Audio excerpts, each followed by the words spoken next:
The great gift of man over beasts has been his ability to craft and use tools. A simple stone axe gave man the power to shape the world around him.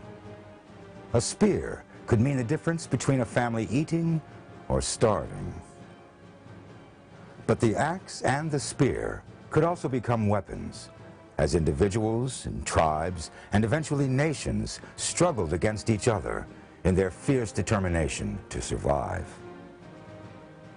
The gun, too, has been both a tool for capturing game and a weapon for killing men. Guns gave individual men the power to hunt larger, more dangerous game, and gave groups of men the power both to enforce and resist the will of rulers.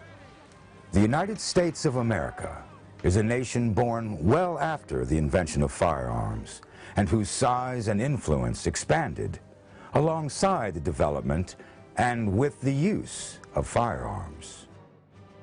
What were the guns that conquered the land that would become the United States, and how did they develop? How did firearms change the course of this continent's future? And how were advancements in firearm technology used by men and even other nations throughout the American experience? Join us as we trace the history and development of the gun and the evolution of the firearm.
Before there could be guns, there must first be gunpowder.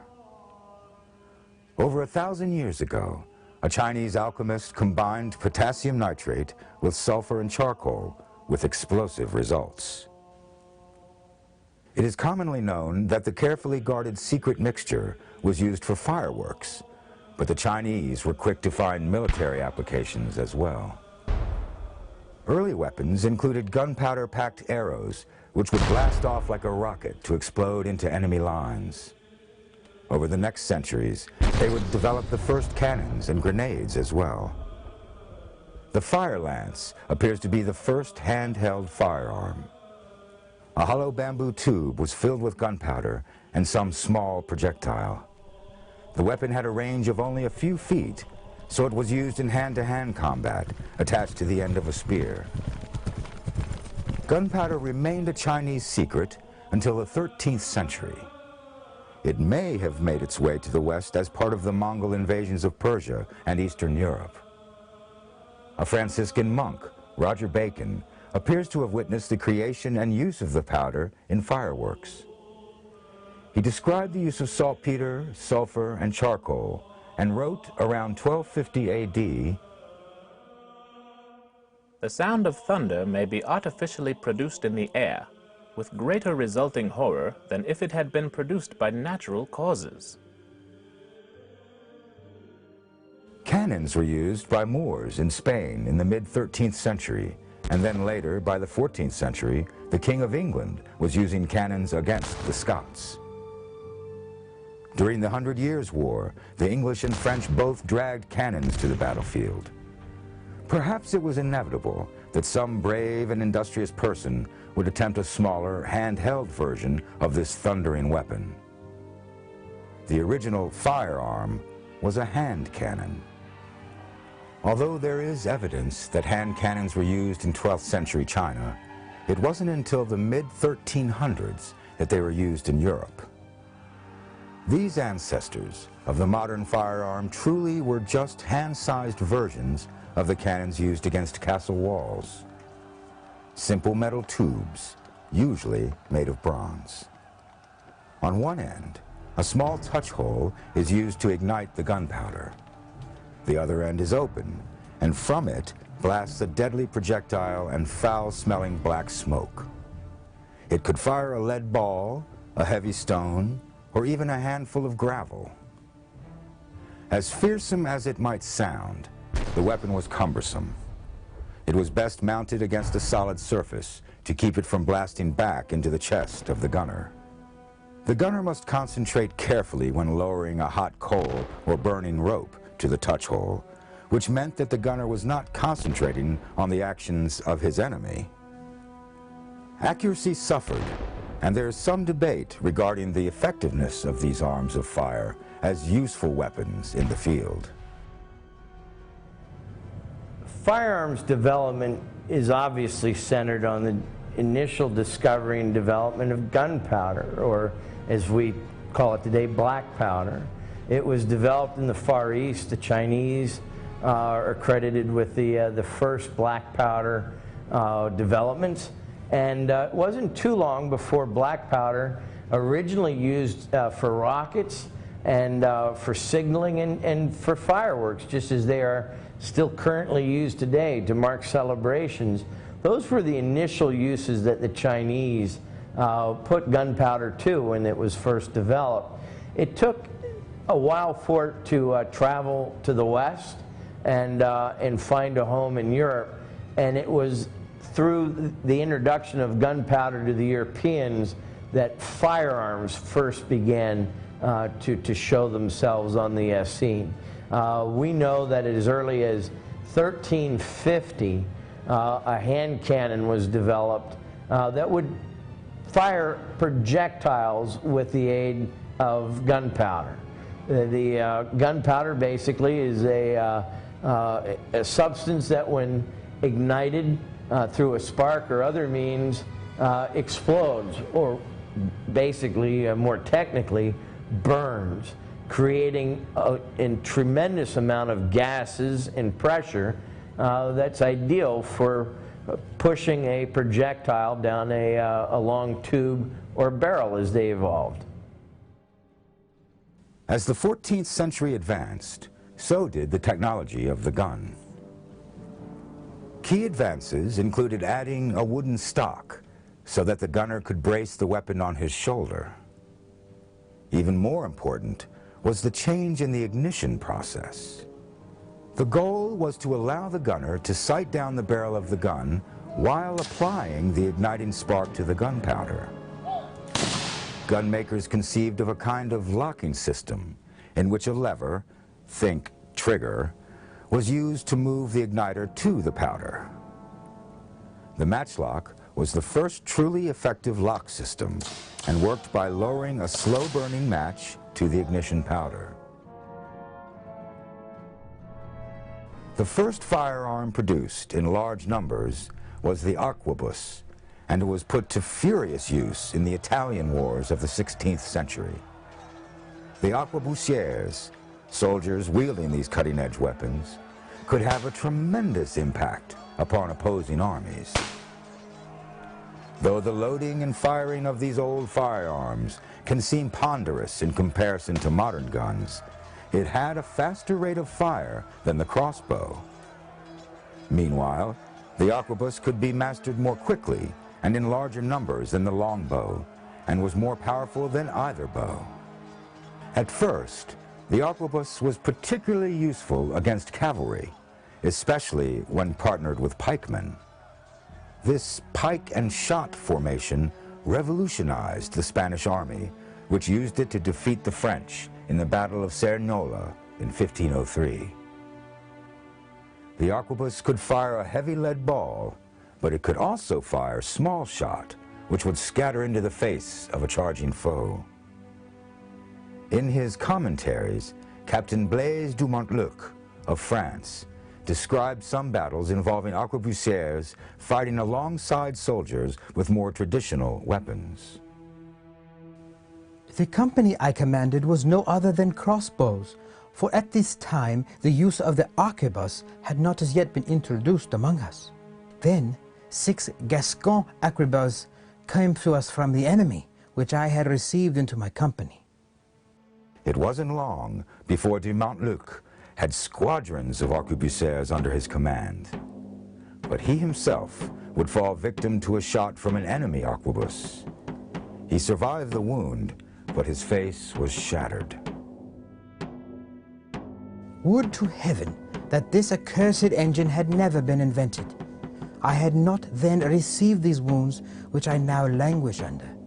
Neither had so many valiant men been slain, for the most part by the most pitiful fellows and the greatest cowards, that had not dared to look at those men in the face, which at distance they laid dead with all their confounded bullets. What made these arms particularly deadly was the development of volley fire. Again, the Spanish were using a version of volley fire in the early 16th century. The German Count Wilhelm Ludwig wrote at the end of that century, I have discovered a method of getting the musketeers and soldiers armed with arquebuses, not only to keep firing very well, but to do it effectively in battle order. That is to say, they do not skirmish or use the cover of hedges in the following manner. As soon as the first rank has fired together, then, by the drill, they will march to the back. The second rank, either marching forward or standing still, will fire together and then march to the back. After that, the third and following ranks will do the same. Thus, before the last rank has fired, the first will have reloaded. As good as the advancement that the matchlock was, it still had drawbacks.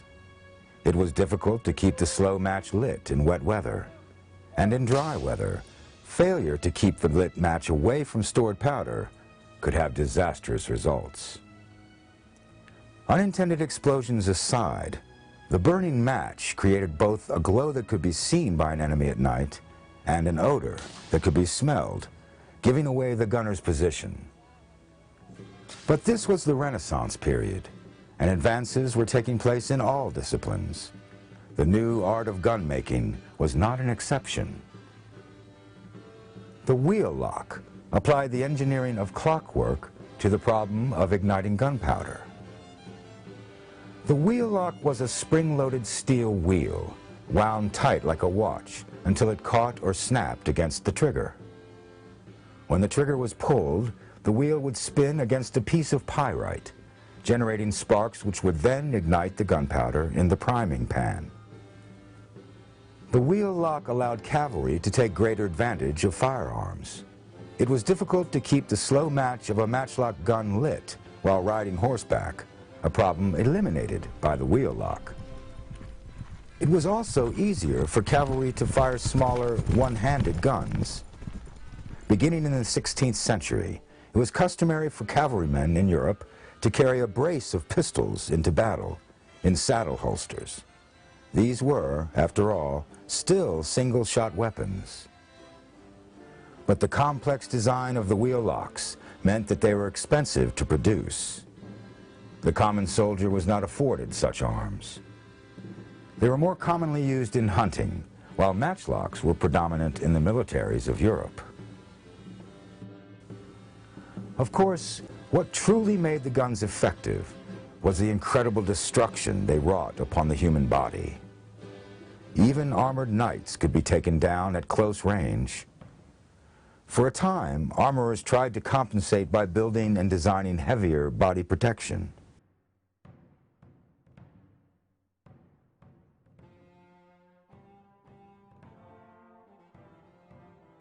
When the Spanish conquistadors arrived in the New World, it was that body armor, in fact, rather than the firearms they carried, that was of greater military use in their assaults on the native populations. The arquebus was effective, of course, both in terms of physical destruction and as a source of terror for the natives. but they, like the crossbows, were slow to load. But the crossbow and arquebus alike had developed in large part as a response to the heavy armor of the Spanish knights. The Aztecs, Incas, and other native populations had nothing that could pierce Spanish armor. Of course, the absolute deadliest weapon that Europeans brought to the New World was smaller than the eye could see: the germ. Smallpox and other maladies wreaked havoc among the natives of South and North America, while Europeans on the other side of the world continued to perfect the art and science of guns. The complexity and cost of the wheel lock was sufficient incentive for brave and industrious smithies to experiment with other means of igniting the black powder. It had long been known that you could start a fire by striking flint against steel, producing sparks. In the mid-16th century, someone applied this principle to firearms. The first example was known as a snaplock. A piece of flint was held by a set of jaws in the gun's cock.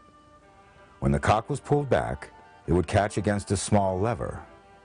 When the trigger was pulled, the lever pulled back, and the cock snapped forward, striking the flint against a steel plate.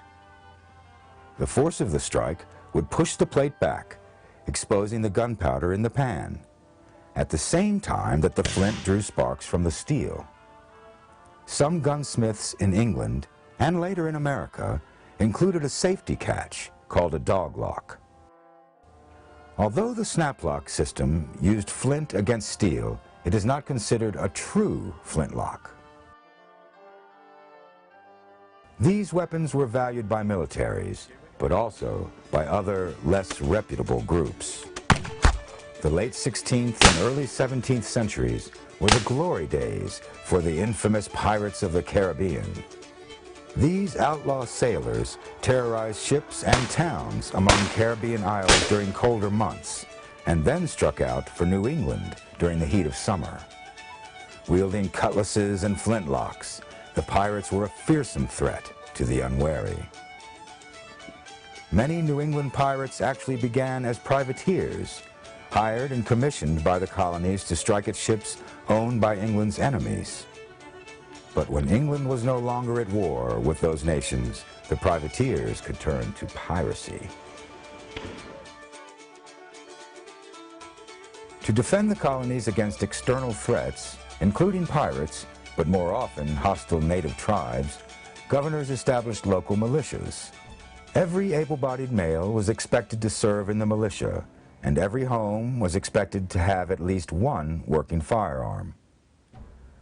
The militias drilled in tactics such as volley fire and quick response to emergency bells. They built solid defenses around each village and kept their powder dry. But in contrast to professional armies, the militias were loosely structured and generally only met a few days a year to drill. The militia were required to provide their own weapons.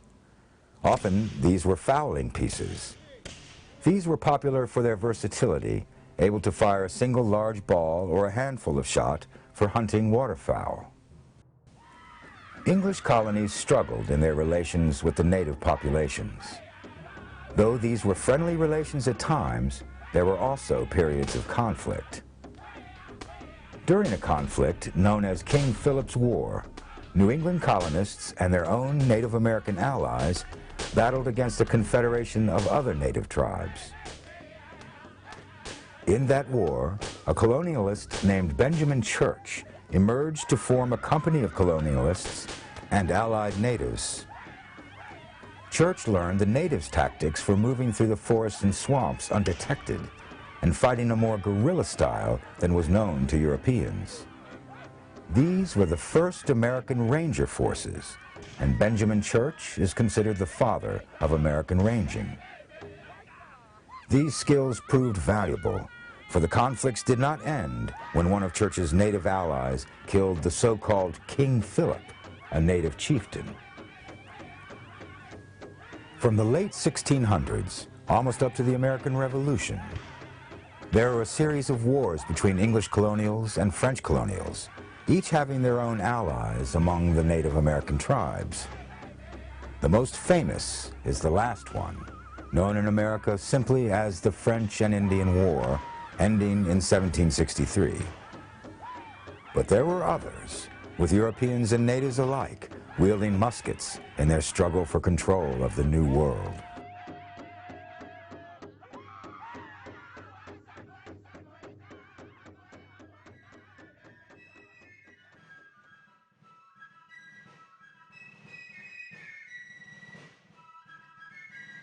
Within the broad categories of matchlocks, wheel locks, and flintlocks, there was a wide variety of gun designs. Wheel-lock dueling pistols. And, like any art, gunsmithing drew its artists. Guns made for nobility might include beautifully carved gold or silver designs. One well-known style of gun was the blunderbuss. This might be a shorter musket or a pistol, marked by the flared muzzle at the end of its short steel or brass barrel. The broad opening at the top made loading the powder and shot easier and faster, and the blunderbuss could be devastating at short range, usually firing a handful of lead shot.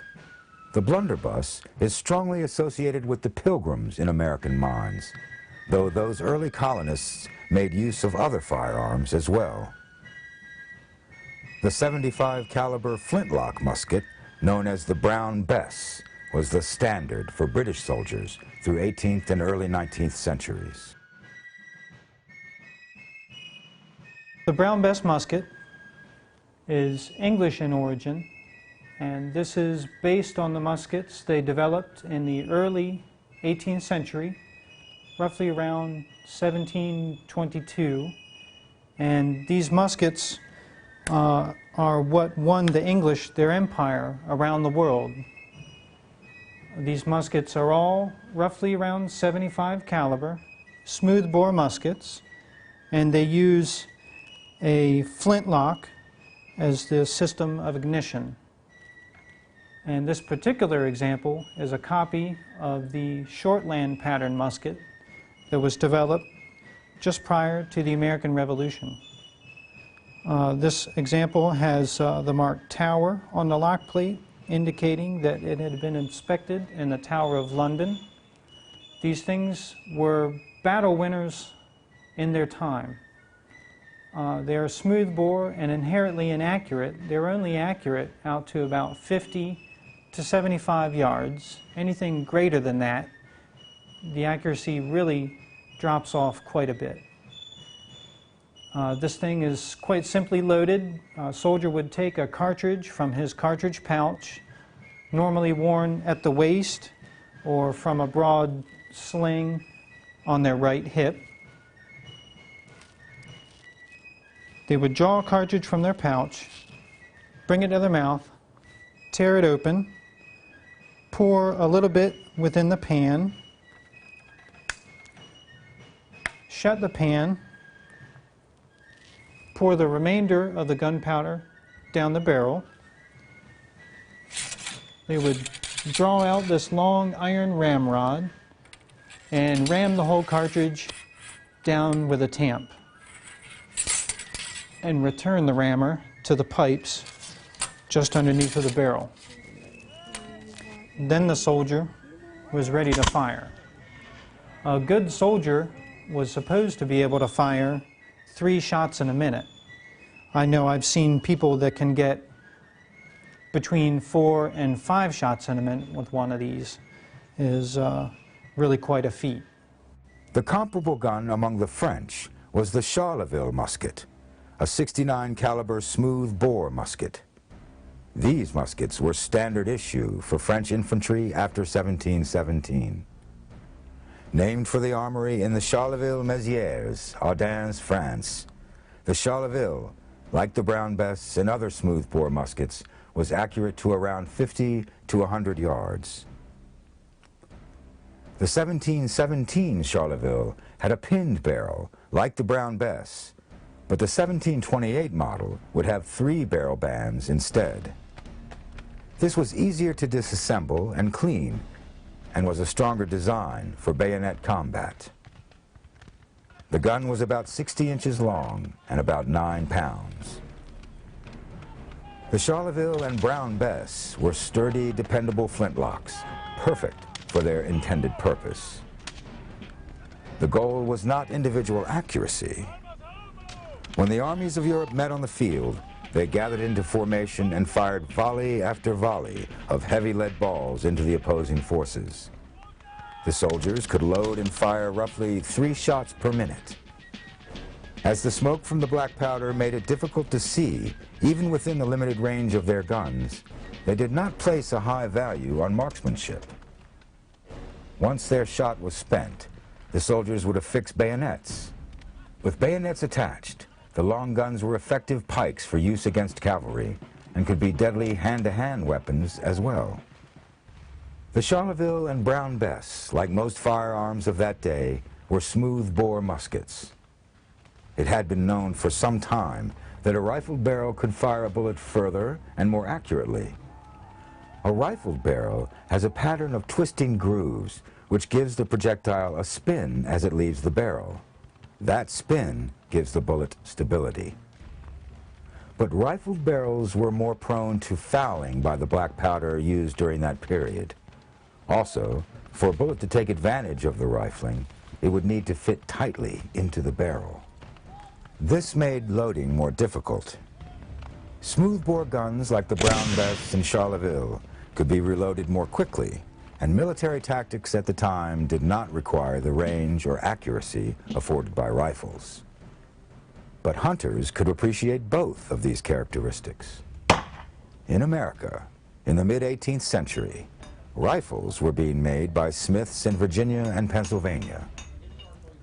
Though fowling pieces and European-styled smoothbores were popular and common, the rifles were the truly American-made guns. The American long rifles were developed by gunsmiths of German ancestry. On the frontier, a hunter's powder and shot were in short supply. Whereas European armies needed to load and fire as quickly as possible without regard for an individual's accuracy, the frontier hunter needed to hit his target on the first shot, or else see his family's dinner bound off into the woods far faster than he could hope to reload.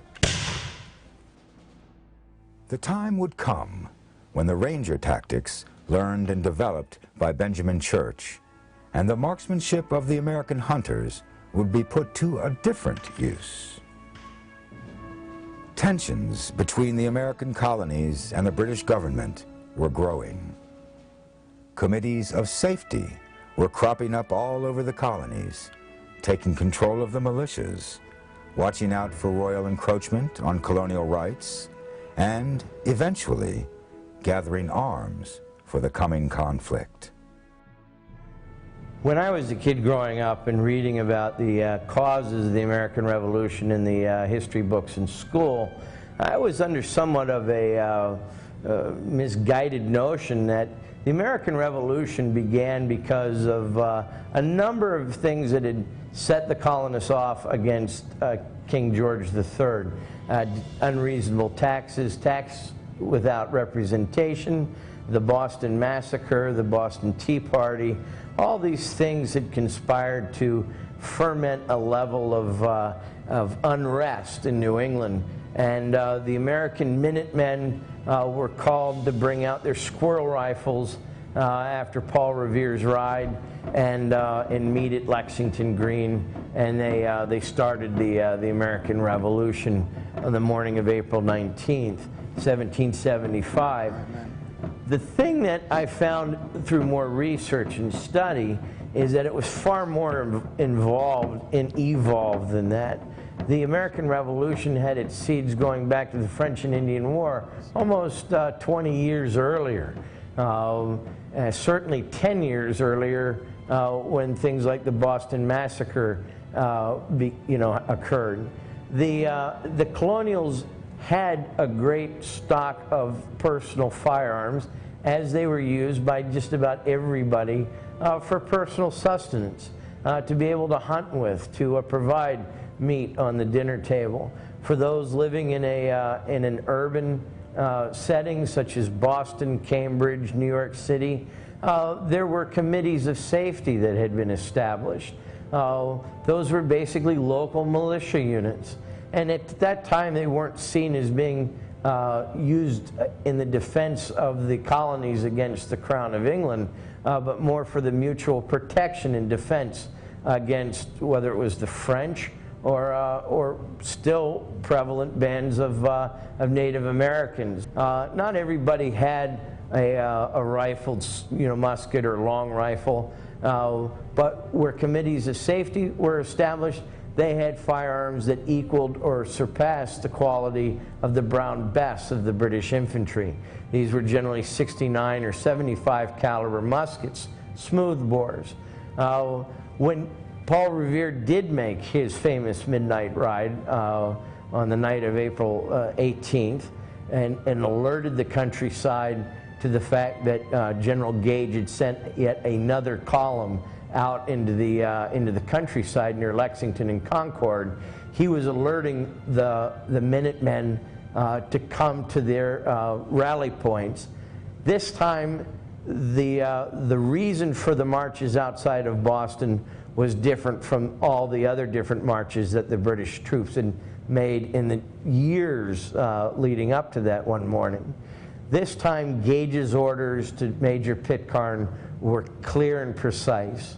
You will remove all stands of arms, powder, shot, projectiles, and artillery from the colonists as you encounter them. That was the line in the sand. When Captain John Parker assembled his 80 men on Lexington Green, he told them, "Do not fire unless fired upon." If they mean to have a war, let it begin here.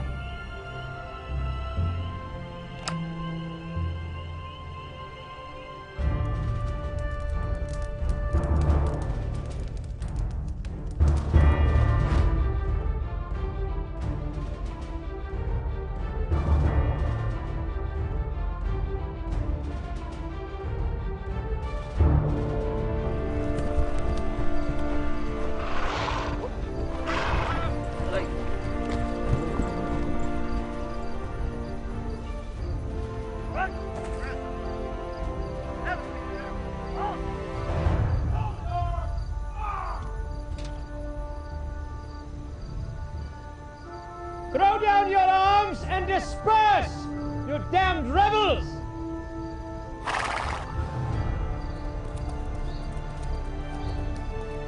Advance and disarm them! Charge bayonets! Charge your bayonets! Next!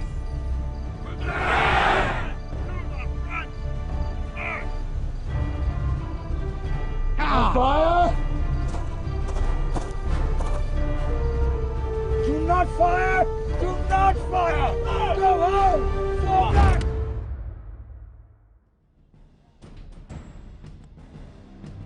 And soon would come the shot heard round the world.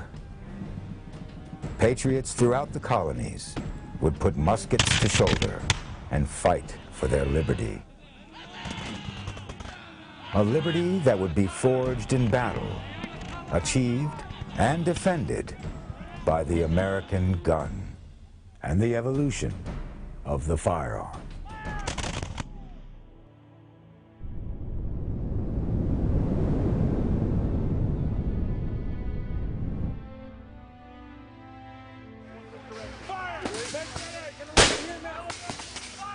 After the French and Indian War, relations between the North American British colonies and the British Parliament grew more and more strained. Parliament sought to demonstrate and enforce its authority over the colonies and to recoup the cost of the war through taxes on their activities. The colonies, particularly New England, felt more and more frustrated by the loss of local control over local affairs. Many colonialists began to see armed conflict as inevitable and started stockpiling arms and ammunition. One important stockpile of weapons had been gathered by the militia in Concord, Massachusetts. this powder keg would soon explode into a war for independence from British rule. And for the colonialists to become Americans, they would need the power of the American gun.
The most common guns of the American Revolution were large caliber, smoothbore, and flintlock muskets.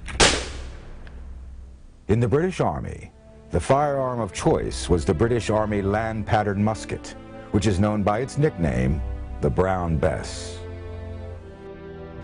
This weapon was largely responsible for winning the English their empire, and this was very easy to make. These things were all entirely handmade within a certain specification. They would make them all roughly to 75 caliber.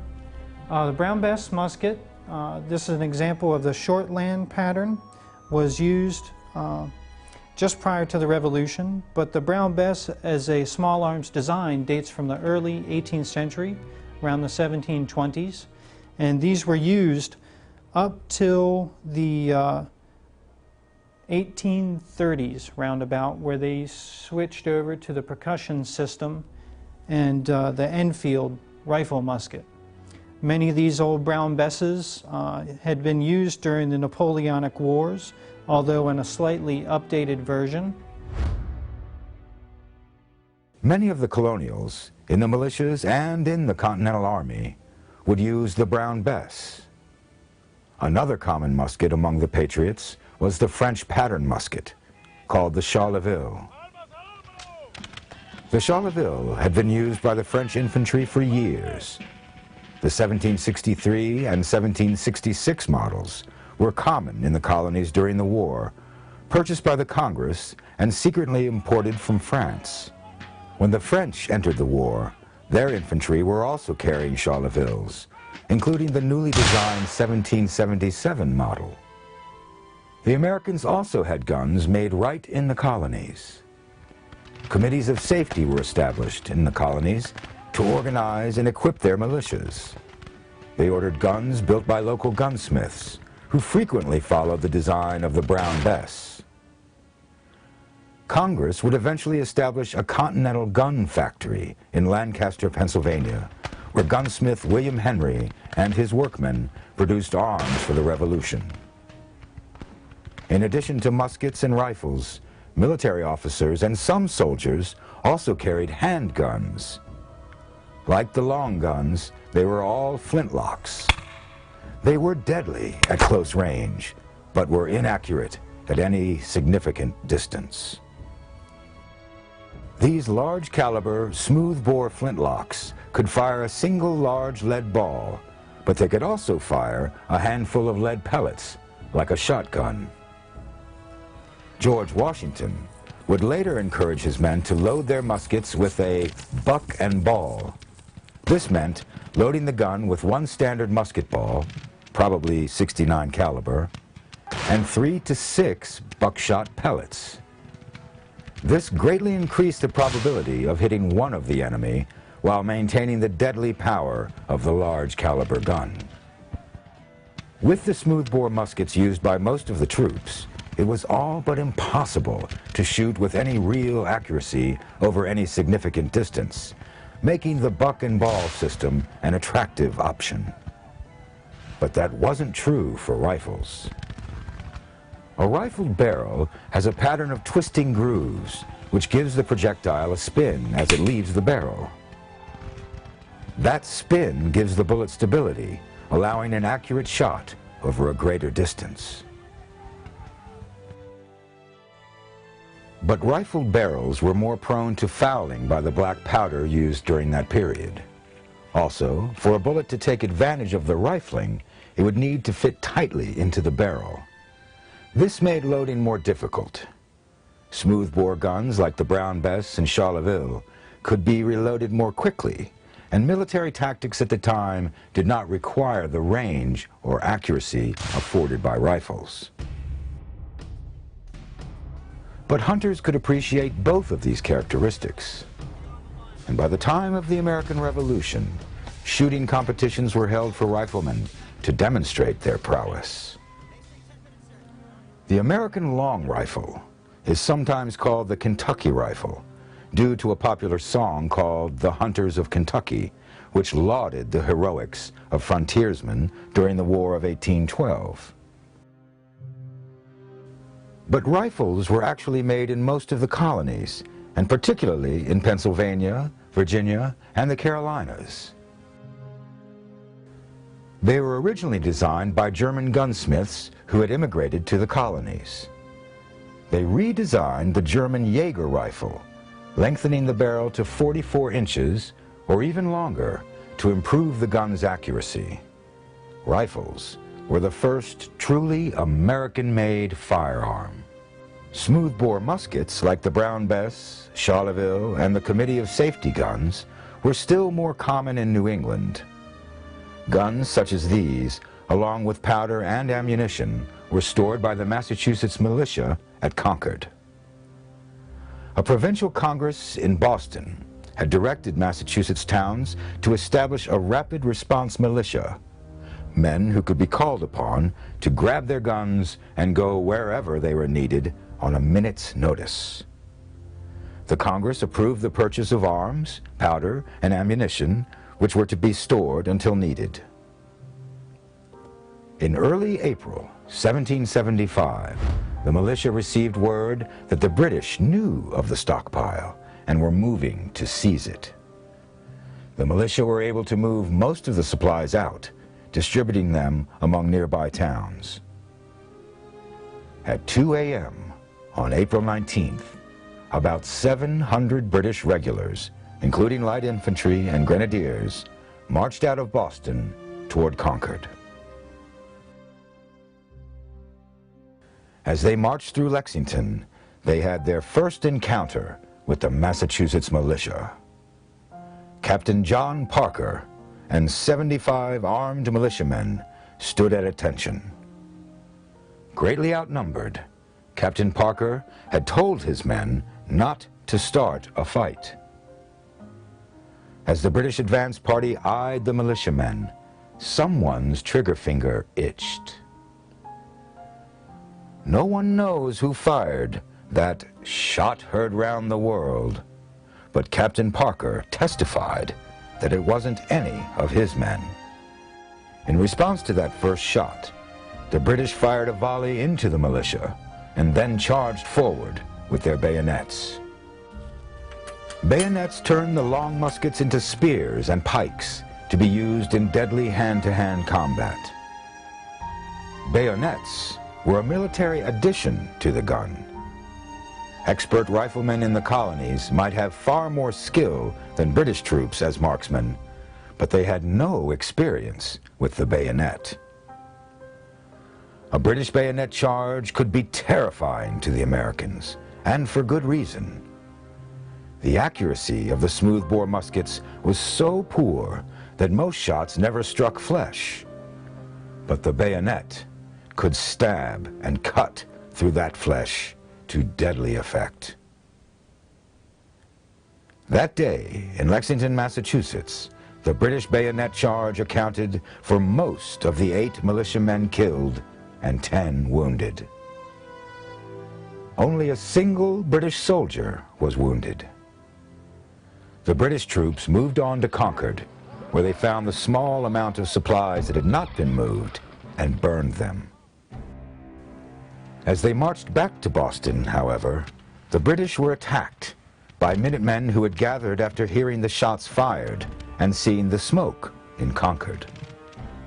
Shooting from behind fences and trees, the militia harassed the British regulars all the way back to Boston.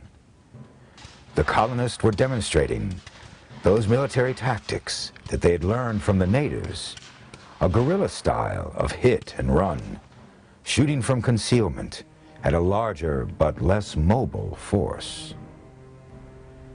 The militia killed 73 British soldiers and wounded 174. The war had begun. The militia encamped around Boston, beginning an 11-month siege. In June, the Continental Congress formed the First Continental Army, with George Washington as commander-in-chief. This included the formation of 10 companies of expert riflemen to serve as light infantry. 6 companies were drawn from Pennsylvania, 2 from Maryland, and 2 from Virginia, states where the rifle was most widely used.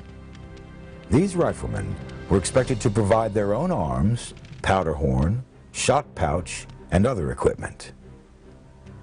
These were men such as Timothy Murphy of the Pennsylvania frontier.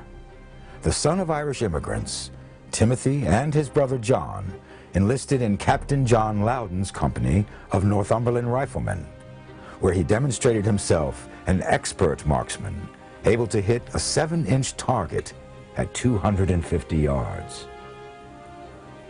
Murphy's skills qualified him to be placed into Daniel Morgan's elite rifle corps. When it comes to the ability to use firearms in battle, when you're looking at the Continental Army versus the British Army, one of the popular myths is that we were armed with rifles that were capable of inflicting fatal casualties out to 300 yards or better, while the British were armed with smoothbore muskets of 75 caliber. That's 3/4 of an inch in diameter of lead flying through the air. British major once wrote in his diary, "Woe be it to the unlucky, unfortunate fellow struck and done harm by a ball fired at a distance of greater than 75 yards."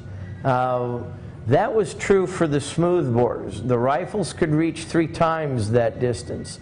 The problem was that not everybody was armed with rifles, as the popular myth is so prevalent. Certainly, the Minutemen at Concord and Lexington did fire at the British. They harassed that column from dawn until dusk by firing at them from behind trees and rocks and bridges. And they were very excellent marksmen. They had used their guns. They were economical in shooting because these were the tools that fed their family. These weren't rich individuals. These were individuals that were eking out a living on the frontier, out in the country. Every shot counted back then. A wounded deer from a misplaced shot would result in hours of tracking and the expenditure of more powder and lead, of which was in short supply. Daniel Morgan was a veteran of the French and Indian War. During the Revolutionary War, he commanded a crack troop of marksmen, backwoodsmen who had grown up hunting, tracking, and scouting. Officially named the Rangers, they were better known as Morgan's Riflemen. At the Second Battle of Saratoga, October 7th, 1777, Morgan's Riflemen were there. Morgan commanded the left flank of the American forces. During the battle, the British line fell into disarray, but British General Simon Fraser was rallying them to reform. American General Benedict Arnold, who had not yet turned traitor, saw General Fraser and shouted to Morgan, "That man on the gray horse is a host unto himself, and must be disposed of. Direct the attention of some of the sharpshooters amongst your riflemen to him." Morgan did as he was commanded and soon Tim Murphy was climbing a tree that would give him a clear line of sight to the target 300 yards away. He fired a single shot, and General Fraser fell. Without Fraser to rally them, the British line fell apart. The Americans won at Saratoga, and in the process secured France as a formal ally in the war. But though the rifle had proven itself a formidable weapon, it had serious drawbacks in combat. So the idea that we all had rifles is somewhat of a myth.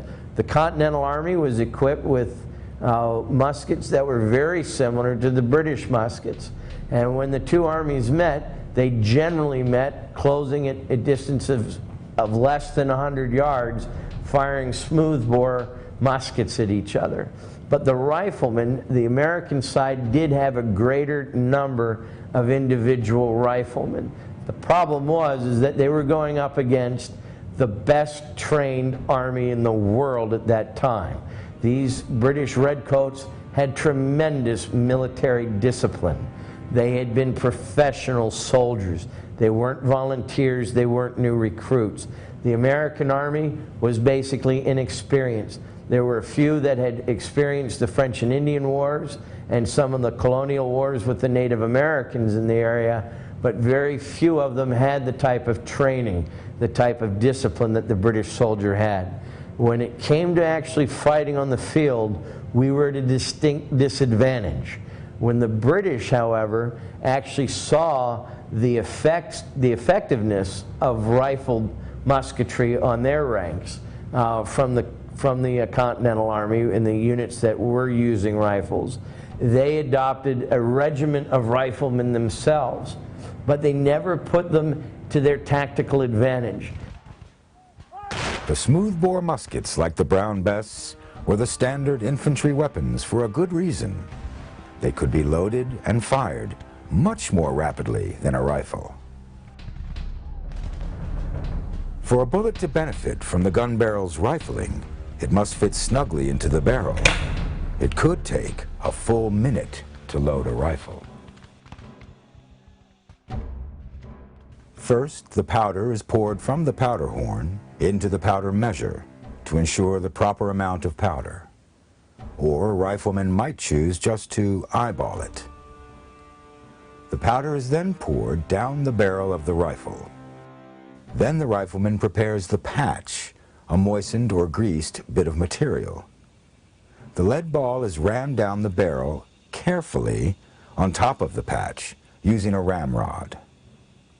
Finally, he cocks the hammer and adds powder to the priming pan. Now he's ready to shoot, the whole process having taken about a minute. In contrast, a smoothbore musket could use a prepared paper cartridge containing the powder and the ball. The soldier would bite open a cartridge, pour a little powder into the priming pan, close the pan, and pour the rest of the powder down the muzzle. The powder was followed by the rest of the cartridge, paper, and lead ball, the paper serving as the wadding. Then he would ram the ball in and was ready to fire. Trained soldiers could load and fire a smoothbore musket 4 times per minute. Also, the rifle, like all civilian long guns, was not designed to accommodate a bayonet. Not long after their success at Saratoga, Morgan's riflemen encountered some British light infantry under Colonel Robert Abercrombie. The riflemen moved to attack, and Abercrombie ordered a bayonet charge. Only a quarter of the riflemen had time to fire a single shot before being scattered and driven back. But the British feared the riflemen nonetheless, specifically the British officers who were being killed. The European style of fighting, with massed soldiers firing volleys while standing in the open, was completely at odds with the small bands of hunters who picked off British officers without warning. many among the British Army considered this cowardly, or even a war crime. Nonetheless, they recognized the value of riflemen as skirmishers, though they did not have as many in the field. 1,000 British rifles, the pattern 1776 infantry rifles, were distributed to the light companies of each regiment. British Major Patrick Ferguson also developed a breech-loading rifle. About 100 of these were issued to Rifle Corps in 1777. Of course, most American soldiers were also using smoothbore muskets. During the American Revolution, most American soldiers carried a Brown Bess, Charleville, or a Committee of Safety musket, which were patterned on the Brown Bess. After the war, the American Army needed its own standard-issue musket. In 1776, an arsenal was established in Springfield, Massachusetts. In 1794, it became the first national armory, and in 1795, it produced the first truly American musket. During the war, thousands of 1766 Charlevilles had been delivered to the colonies by their French allies, and the gun was well regarded by American soldiers. It served as the inspiration for the 1795 U.S. Army musket, which would be used during the War of 1812. The model 1795 is considered the first American-made shoulder arm for the U.S. Army.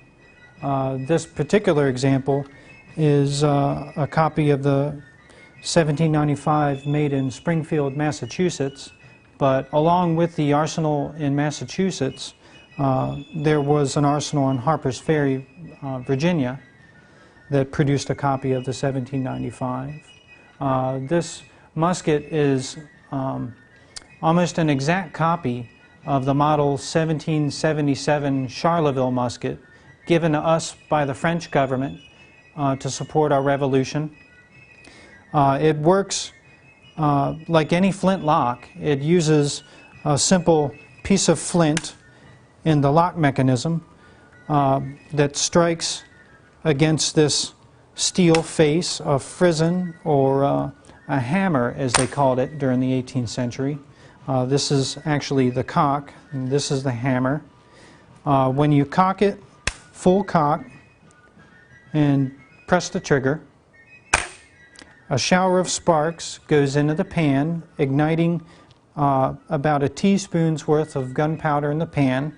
That in turn goes into a tiny hole in the base of the barrel called a touch hole, igniting the main charge and firing the weapon. A good soldier was supposed to be able to fire 3 shots a minute. The model 1795 musket is the musket that we fought the War of 1812 with. This musket was replaced by a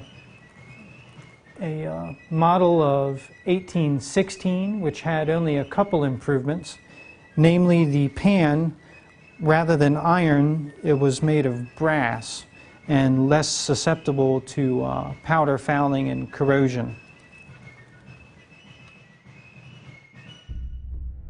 In 1799, construction began on the 2nd National Armory at Harper's Ferry in the western part of Virginia that would eventually split off to become West Virginia.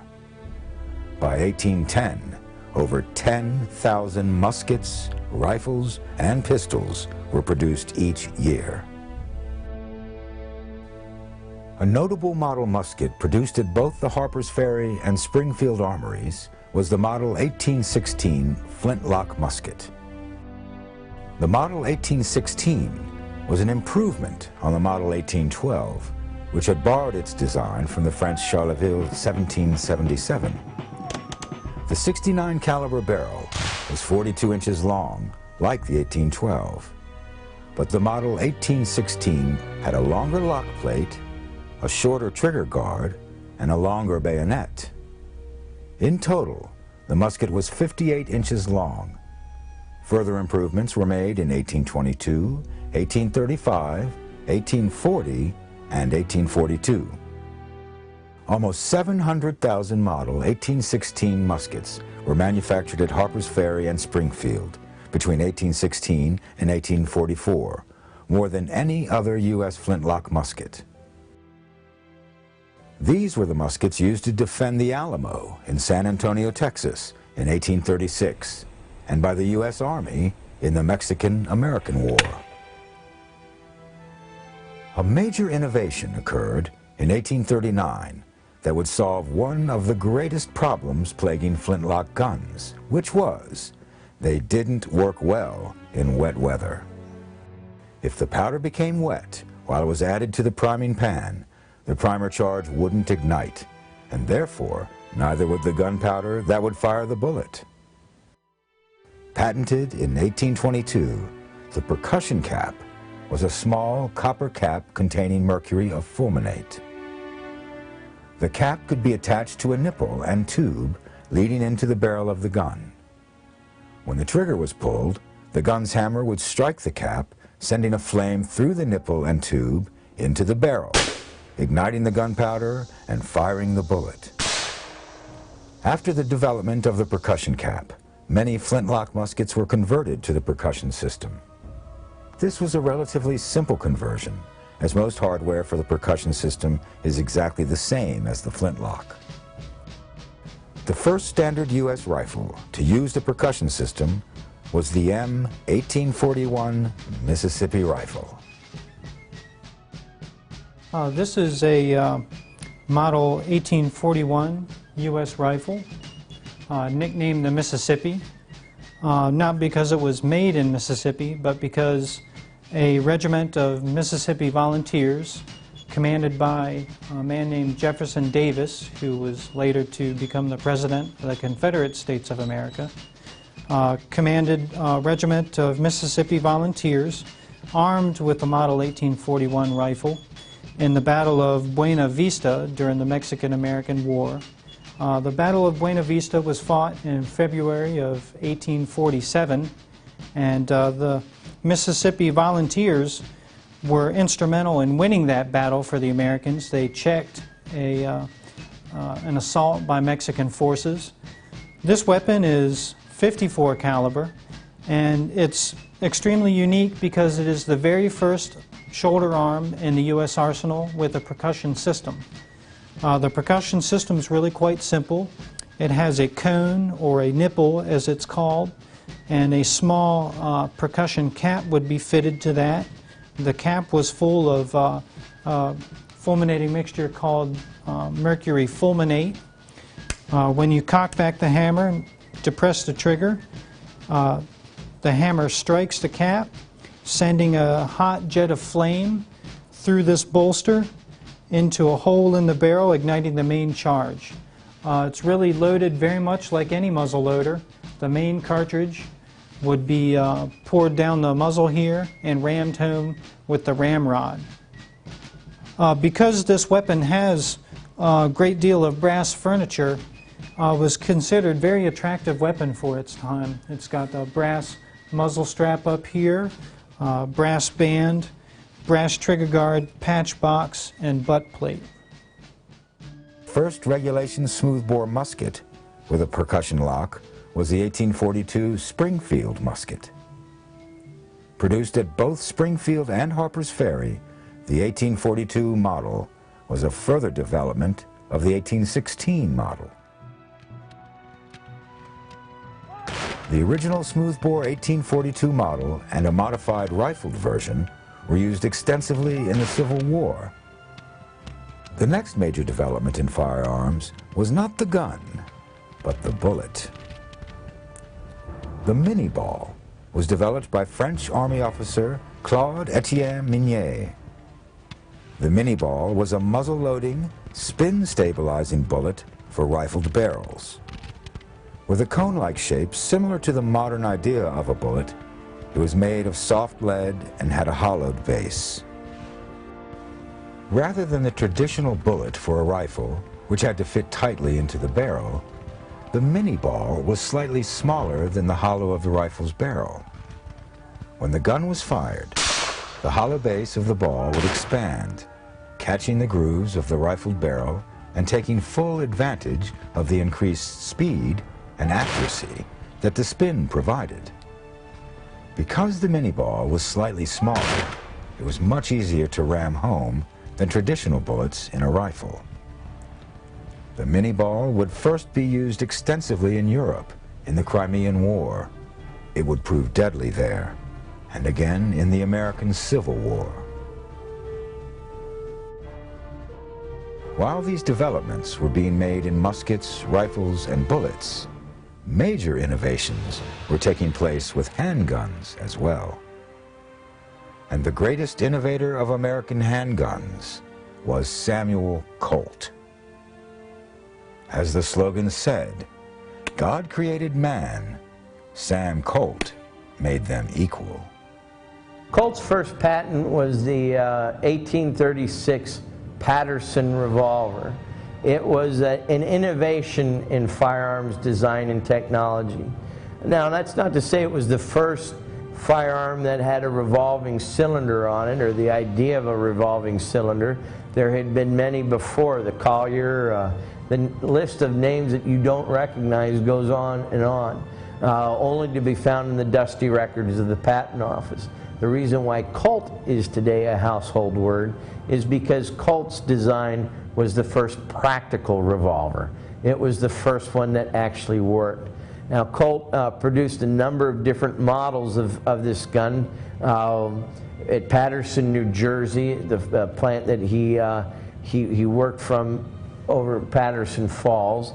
And his guns came in 3 different frame sizes, from 28 caliber up to 36 caliber. Most of them were 5-shot, not the common or more traditional 6-shot that we know of today. Colt took them down to Florida. There they were used during the Seminole War of 1838. A number of individuals that fought with the U.S. Army in Florida were exposed not only to Colonel Colt himself, but to his new firearm invention. Guys like Samuel Hamilton Walker of Maryland took Patterson revolvers with him when he left Florida and went west and became a Texas Ranger with Jack Coffee Hayes, and the list of great Texas Rangers from the 1840s when Texas was a republic. But unfortunately, it never found favor with the U.S. military at the time, because ordnance officers were afraid that if a soldier had the ability to discharge his weapon rapidly, he would do so indiscriminately. And of course, there's the cost involved. Generally, an individual can fire a muzzle-loading gun 3 times a minute. Each one of those shots costs the Ordnance Department so many pennies per shot. If you're able to triple or quintuple that rate of fire, that drives the cost up as well. So the idea was, limit the number of rounds you have, you limit the expense, and the individual firing will be much more economical on many levels in the discharging of his firearm. Not all rifles were made at the U.S. armories, of course. One popular model was the Sharps rifles, produced by the Sharps Rifle Manufacturing Company. The Sharps rifles played a role in Bleeding Kansas, the violent struggle between pro- and anti-slavery forces that preceded the Civil War. Breech-loading Sharps were supplied to anti-slavery activists. They were called Beecher's Bibles because activist Henry Ward Beecher insisted that while You might just as well read the Bible to buffaloes as to those fellows. They have a supreme respect for the logic that is embodied in Sharp's rifle. one of the most violent actors in Bleeding Kansas would soon make a strike against the 2nd National Armory at Harper's Ferry. John Brown had killed men with a broadsword in Kansas, but at Harper's Ferry, in October 1859, he would lead what he hoped would be the start of a massive slave rebellion, armed by the arsenal at Harper's Ferry. John Brown's friend, abolitionist Frederick Douglass, warned that Brown would find himself in a steel trap of death.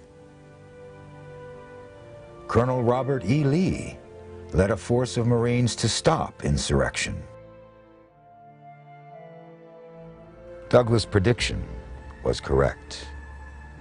He later described Brown's assault on Harper's Ferry. On the night of the 16th of October, 1859, there appeared a party of 19 men, 14 white and 5 black. They were not only armed themselves, but had brought with them a large supply of arms for such persons as might join them. 3 out of the 19 invaders were captured whilst fighting, and one of these was Captain John Brown. John Brown died by hanging on December 2nd, 1859. Half his men were killed during the raid, including one of Brown's sons. Most of the others were captured and hanged. 4 men escaped, including another of Brown's sons. This was one more event to shock the consciences of the American people and to put them into opposing camps on the rightness of Brown's cause, if not his method. Less than 18 months after the raid on Harper's Ferry, the American Civil War began with the firing on Fort Sumter. This war would see the advancements in firearm technology take a shocking toll. As brother fought brother, the American gun would prove itself deadlier than ever.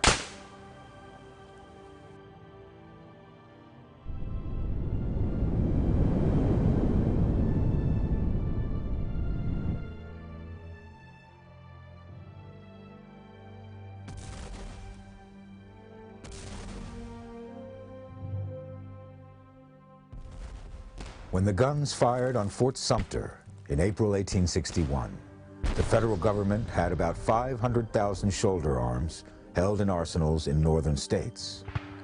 About 80% of these were 69 caliber smoothbores.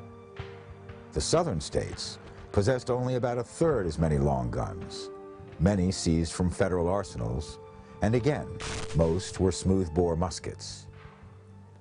These included old model 1816 and 1822 Springfield Flintlock muskets, some of which had been converted to the percussion system and some not, as well as model 1842 muskets, which were manufactured as percussion guns from the start.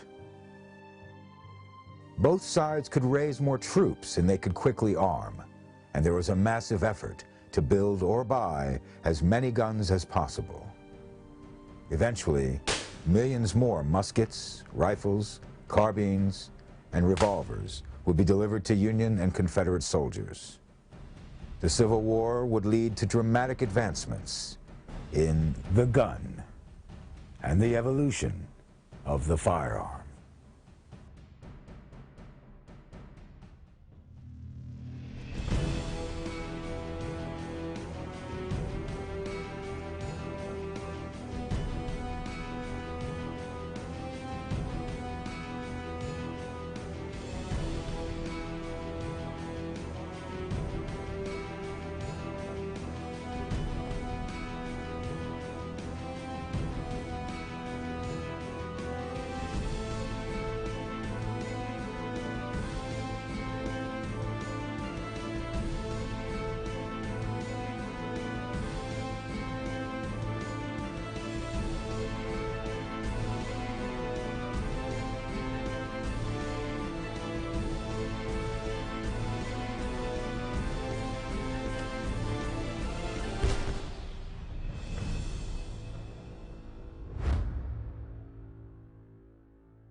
Although many soldiers were using older generation flintlock muskets converted to the percussion system, that didn't mean they liked it. Union Lieutenant John Meade Gould of the 1st Maine Regiment described their experience as their initial 90-day enlistments drew to an end soon after the first Battle of Bull Run. On July 30th, the 6th Maine marched into our camp and changed muskets with us. They gave us the old Flintlock smoothbore, altered over to a percussion lock, and understood to be more dangerous to the user and his right-hand comrade than to the enemy. We heard that all sorts of inducements were to be offered to us to re-enlist, principally a new blue uniform and Springfield muskets, such as we had just lost. Those Springfield muskets were prized weapons among soldiers. The model 1842 Springfield musket was a 69 caliber smoothbore, originally manufactured with a percussion lock. It was the first U.S. Army musket to be manufactured at both the Springfield and Harper's Ferry armories. The model 1842 musket was developed 1 year after the model 1841 rifle. This was the standard shoulder arm for the U.S. infantry. Rifles at this time were considered a specialized weapon. This is in fact a smooth bore. Many of these weapons were later rebored for a conical ball. They were rifled and given a rear sight. This is a standard muzzleloader, uses a ramrod to ram the main charge down the bore. It also is a percussion weapon in that it uses a percussion cap to ignite the main charge. The model 1842 was extremely robust and attractive weapon and remained in U.S. arsenals right up to the Civil War. Many of these model 1842 Springfields were issued to early volunteers, and some units had them in the U.S. Army right up through 1863. Warfare was still fought standing shoulder to shoulder in linear tactics, linear formations during the war with Mexico, and the rifle was really not suited for that purpose. Although smoothbore muskets did not have the range or accuracy of rifles, they could be loaded and fired much more quickly than the muzzle-loading rifles available at the start of the war. To compensate for the poor accuracy of the smoothbores, soldiers frequently loaded the muskets with a combination of one heavy lead bullet and several pieces of buckshot. This buck and ball load was devastatingly effective at short ranges. Jacob Dolson Cox was a Republican senator of Ohio, later commissioned a brigadier general in the Ohio militia. After considering the many recent advancements in firearms, Cox later wrote, "The regular Army influence was generally against such innovations. Not once, but frequently, regular Army officers argued to me that the old smoothbore musket with buck and ball cartridge was the best weapon our troops could desire. We went through the war with a muzzle-loading musket." Brigadier General Thomas Mahar's Irish Brigade, consisting largely of Irish immigrants from New York regiments, was armed almost exclusively with the model 1842 smoothbores. This continued even after they were phased out of most units in 1862. Mahar preferred the smoothbore over rifles, precisely because of the effectiveness of the buck and ball load. The Irish Brigade proved the value of smoothbores loaded with buck and ball at Gettysburg against Pickett's charge.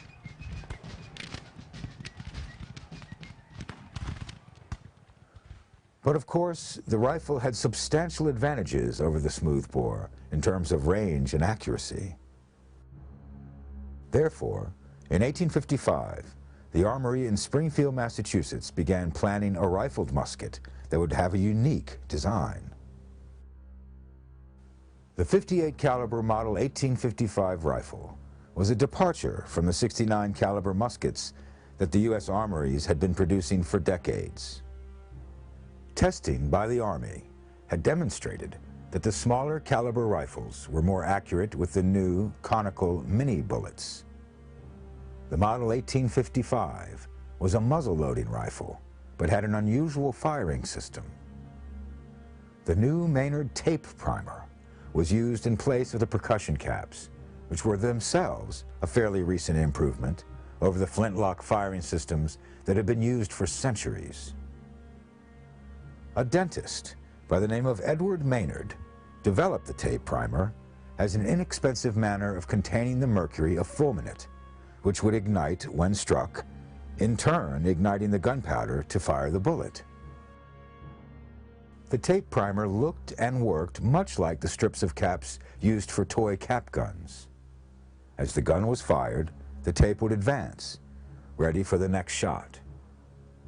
Unfortunately, it proved unreliable in practice. The tape was susceptible to moisture, and testing showed it failed to fire almost half the time. Nonetheless, the Model 1855 would become one of the most common shoulder arms of the Civil War. But that doesn't mean it was well loved. First Lieutenant John Meade Gould, whose regiment had been promised Springfield rifles if they re-enlisted, wrote about receiving Model 1855 Springfields.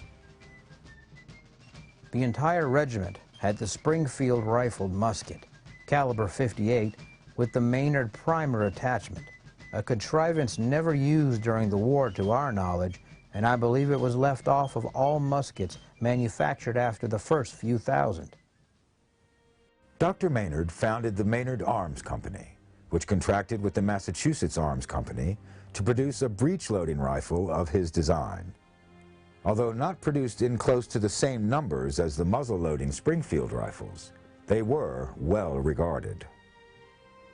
The Confederate Field Manual listed the Maynard carbine as one of the official arms of the Confederate Army. Many Confederate soldiers carried these guns, calling them simply Maynard rifles. An ordnance officer, Captain L. Jacklin Smith, reported to his colonel after inspecting some companies near Tallahassee, Florida in February 1864. Captain Smith's report highlights the variety of arms that a single company might possess. Company I, South Florida Cavalry, Captain Paramore, armed with Maynard rifles, 40, Mississippi rifles, 6, Enfield rifles, 5, Hall's carbines, 7, double-barreled shotguns, 5. This company has taken good care of their arms, though the horses were by no means as well kept. Captain Griffin's company, 59 men, no arms. Captain Gwynn's company, 73 men, arms just received. Smoothbore muskets, caliber .69, in very poor condition. Most of the locks in very bad order. General appearance of the arms very bad, and will doubtless soon become unserviceable. Captain Simmons, Company G, armed with Maynard rifles and sabers, arms in good condition, well taken care of, but have only 5 rounds of ammunition. None of the companies armed with Maynard rifles are able to procure a supply of ammunition, owing to its peculiar character. The problems with the Maynard tape primer led to its elimination from the next model Springfield. The 1861 model Springfield rifled musket would become the most widely used long arm of the Union Army. It would be popular with the Confederates, too, when they could get their hands on one. The new model maintained the .58 caliber barrel, but replaced the tape primer with individual percussion caps, loaded each time the gun was fired. This percussion system was a bit slower, but much more reliable. The 1861 model also added a rear sight to increase accuracy.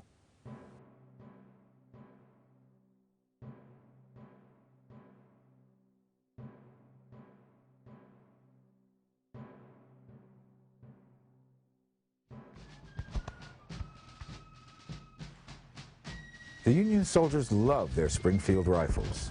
The Confederate soldiers had to look elsewhere. The South lacked the industrial power of the North, and once the war began, the federal government stopped allowing northern gun manufacturers to sell to the southern states.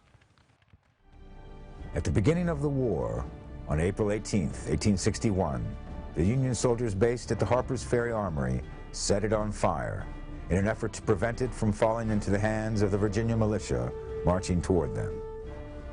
Residents of the town of Harper's Ferry depended on that armory for income, put the fire out, saving most of the equipment. The Confederates took all of the equipment required for manufacturing muskets and sent it to Richmond. Early that summer, the Richmond Armory started producing rifles on the Springfield pattern. Though the Armory in Richmond would eventually send hundreds of thousands of arms to the Confederate armies, these would primarily be firearms retrieved from battlefields and repaired. The Richmond Armory was never able to produce more than 1,500 rifles in a single month. The Confederacy would need to find arms elsewhere, and soon. The Union and Confederate governments would both need to purchase arms abroad, particularly in the early years of the war, but the rebels figured that out first. In April 1861, the Confederate government sent Captain, later Major, Caleb Hughes to Europe to procure the arms. Hughes worked tirelessly to find sources of arms and ammunition.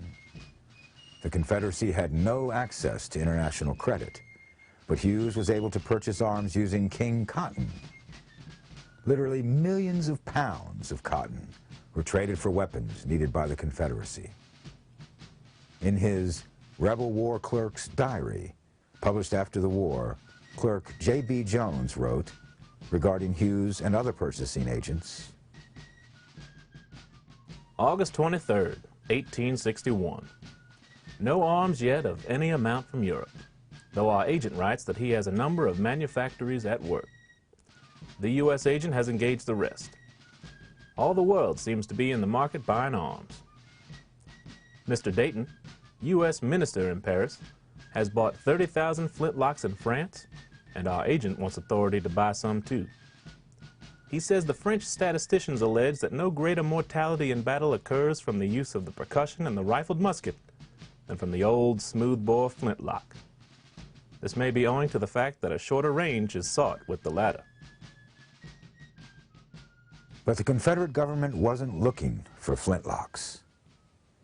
In directives to purchasing agents working with Hughes, the Secretary of the Confederate Navy wrote, "If you can purchase 10,000 good infield rifles, muskets with bayonets, do so at once, without regard to price."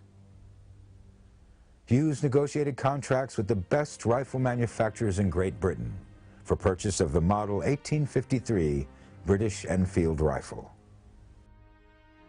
Also known as the P-53 Enfield, it would be the primary firearm of the Confederate Army. Almost 1 million of these rifles would make their way from Britain to America during the war, most bound for the Confederacy.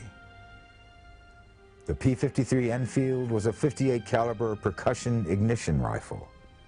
It fired the conical mini-ball bullets and was well regarded for its accuracy. That is, most Enfields were well regarded.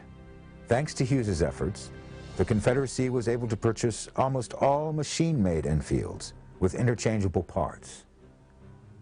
In a May 21, 1861 letter to the Confederate Ordnance Bureau, Hughes wrote that after arriving in London, "A very short time sufficed to satisfy that of small arms there were none in the market of the character and quality required. There were muskets to be purchased in any quantity, called by different names. I heard of not a few Enfield rifles. These, when I came to examine them, I found to be for the most part worthless. I then made inquiries at the London Armory Company for Enfield rifles to be manufactured by them. This establishment is in some respects superior to every other musket manufacturer in the world, and in every respect equal to the government works at Enfield. The rifles at this establishment interchange in every part with the perfect accuracy. The importance of the principle of interchange of parts I need not dwell upon. It is fully recognized by the war departments of every civilized nation. The London Armory Company is the only establishment in Europe, except in the government armories, that works upon this principle. I propose to take from the company 10,000 Enfield rifles of the latest government pattern, with bayonet, scabbard, extra nipple, snap cap, and stopper." the Confederacy became the London Armory Company's #1 client. over 70,000 rifles and 7,000 revolvers would eventually ship from the company to the Confederate buyers, though they had to pass the Union blockade ships to get there. As for those other Enfield pattern rifles that Hughes found, the ones he called, for the most part, worthless, they often ended up on ships bound for the Union. Union agents also purchased many Enfield rifles, but Hughes had locked in the contract with the London Armory. The Enfields the Union purchased were generally made by smaller outfits, which assembled the rifles using parts from various smaller manufacturers. The parts were not always uniform, which led to the Enfields getting a bad reputation with some Union units. John Meade Gould of Maine wrote, "On October 21st, muskets were delivered to the men, and this furnished another excuse for a hearty growl from the first Mainers. Had we not been promised a new blue uniform and Springfield muskets? To be sure, we had the blue uniform, but look at these Enfield muskets with their blued barrels and wood that no man can name. They were not a bad weapon, however, differing little from the Springfield in actual efficiency, weight, length, and caliber, but far behind in point of workmanship." Gould's regiment were more fortunate than some. The Enfields provided to the 35th Massachusetts Infantry were actually defective. The nipples on the fire mechanism were brittle and shattered when hit by the gun's hammer. But the rifles were used throughout the Confederacy and proved themselves reliable weapons. The next most commonly imported firearm was the Austrian Lorenz. Originally a .54 caliber gun, it was often rebored to .58 caliber. Well regarded in Europe, the Lorenz was snapped up by Union and Confederate purchasing agents scouring Europe for arms. Over 225,000 were purchased by the Union and 100,000 by the Confederacy. Leander Stillwell, a soldier with the 61st Illinois Volunteer Infantry, wrote, "We were furnished with the Austrian rifle musket. He was of medium length with a light brown walnut stock and was a wicked shooter. At that time, the most of the Western troops were armed with foreign-made muskets imported from Europe. Many regiments had old Belgian muskets, a heavy, cumbersome piece and awkward and unsatisfactory in every way. We were glad to get the Austrians and were quite proud of them. We used these until June 1863, when we turned them in and drew in lieu thereof the Springfield rifle musket of the model 1863. It was not as heavy as the Austrian, was neater looking, and a very efficient firearm." Loading and cleaning firearms in the field could be a difficult and hazardous affair. The wide variety of weapons, calibers, firing mechanisms, and ammunition didn't make it any easier. John Meade Gould of Maine described how men in his regiment loaded their weapons. "In our regiment, we had the combustible envelope cartridge manufactured by Johnson and Dow in New York, which is put in the musket entire without tearing the paper. Consequently, our fire was rapid compared with what was common with the muzzle loader. Some of the men say that they loaded by dropping the cartridge and bring the musket smartly to the ground, and the shock would send the cartridge home." But the process varied across weapons and units. The buildup of black powder which fouled the rifles was a constant problem. One solution was the development of cleaner bullets. Developed by Elijah Williams, these had a thin zinc disc attached to the base of the bullet. When the gun fired, the zinc disc scraped along the bore. The first rounds were issued to Union troops in 1862. The model 1861 Springfield was updated in 1863. Minor improvements were made to this already reliable rifled musket, including new oval clamping bands, a new ramrod, and a case-hardened lock. John Meade Gould's regiment received the upgraded Springfields in January 1864. We had the 1863 pattern of the Springfield rifled musket, muzzle loading as almost all the arms of the infantry were.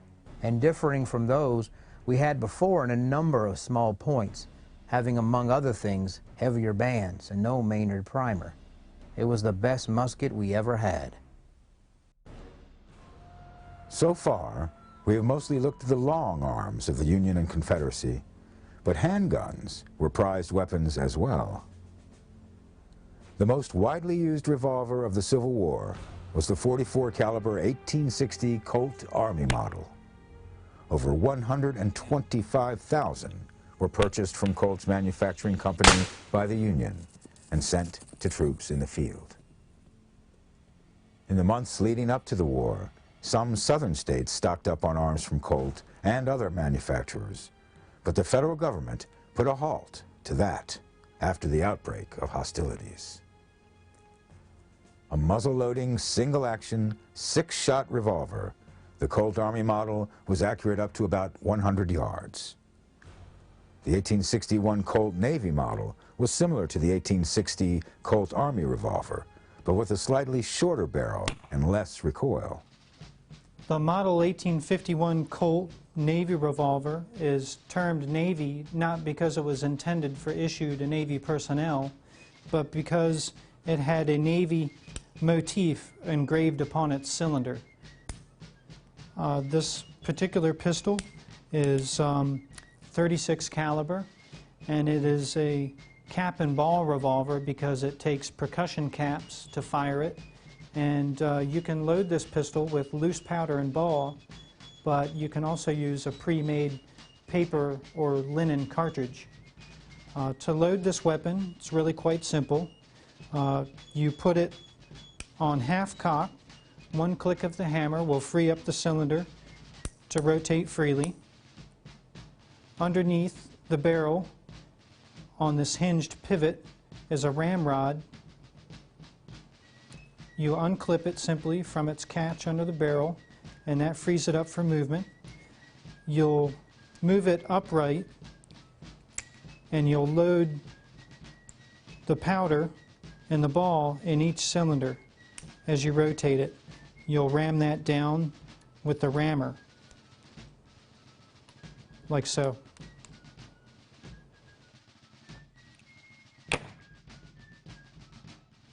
Then you'll use this little cutout to put a percussion cap on each cone or nipple.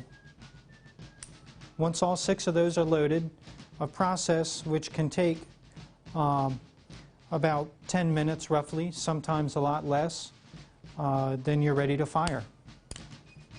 This Colt Navy, along with the Colt Army revolver, were the most widely used revolvers during the Civil War.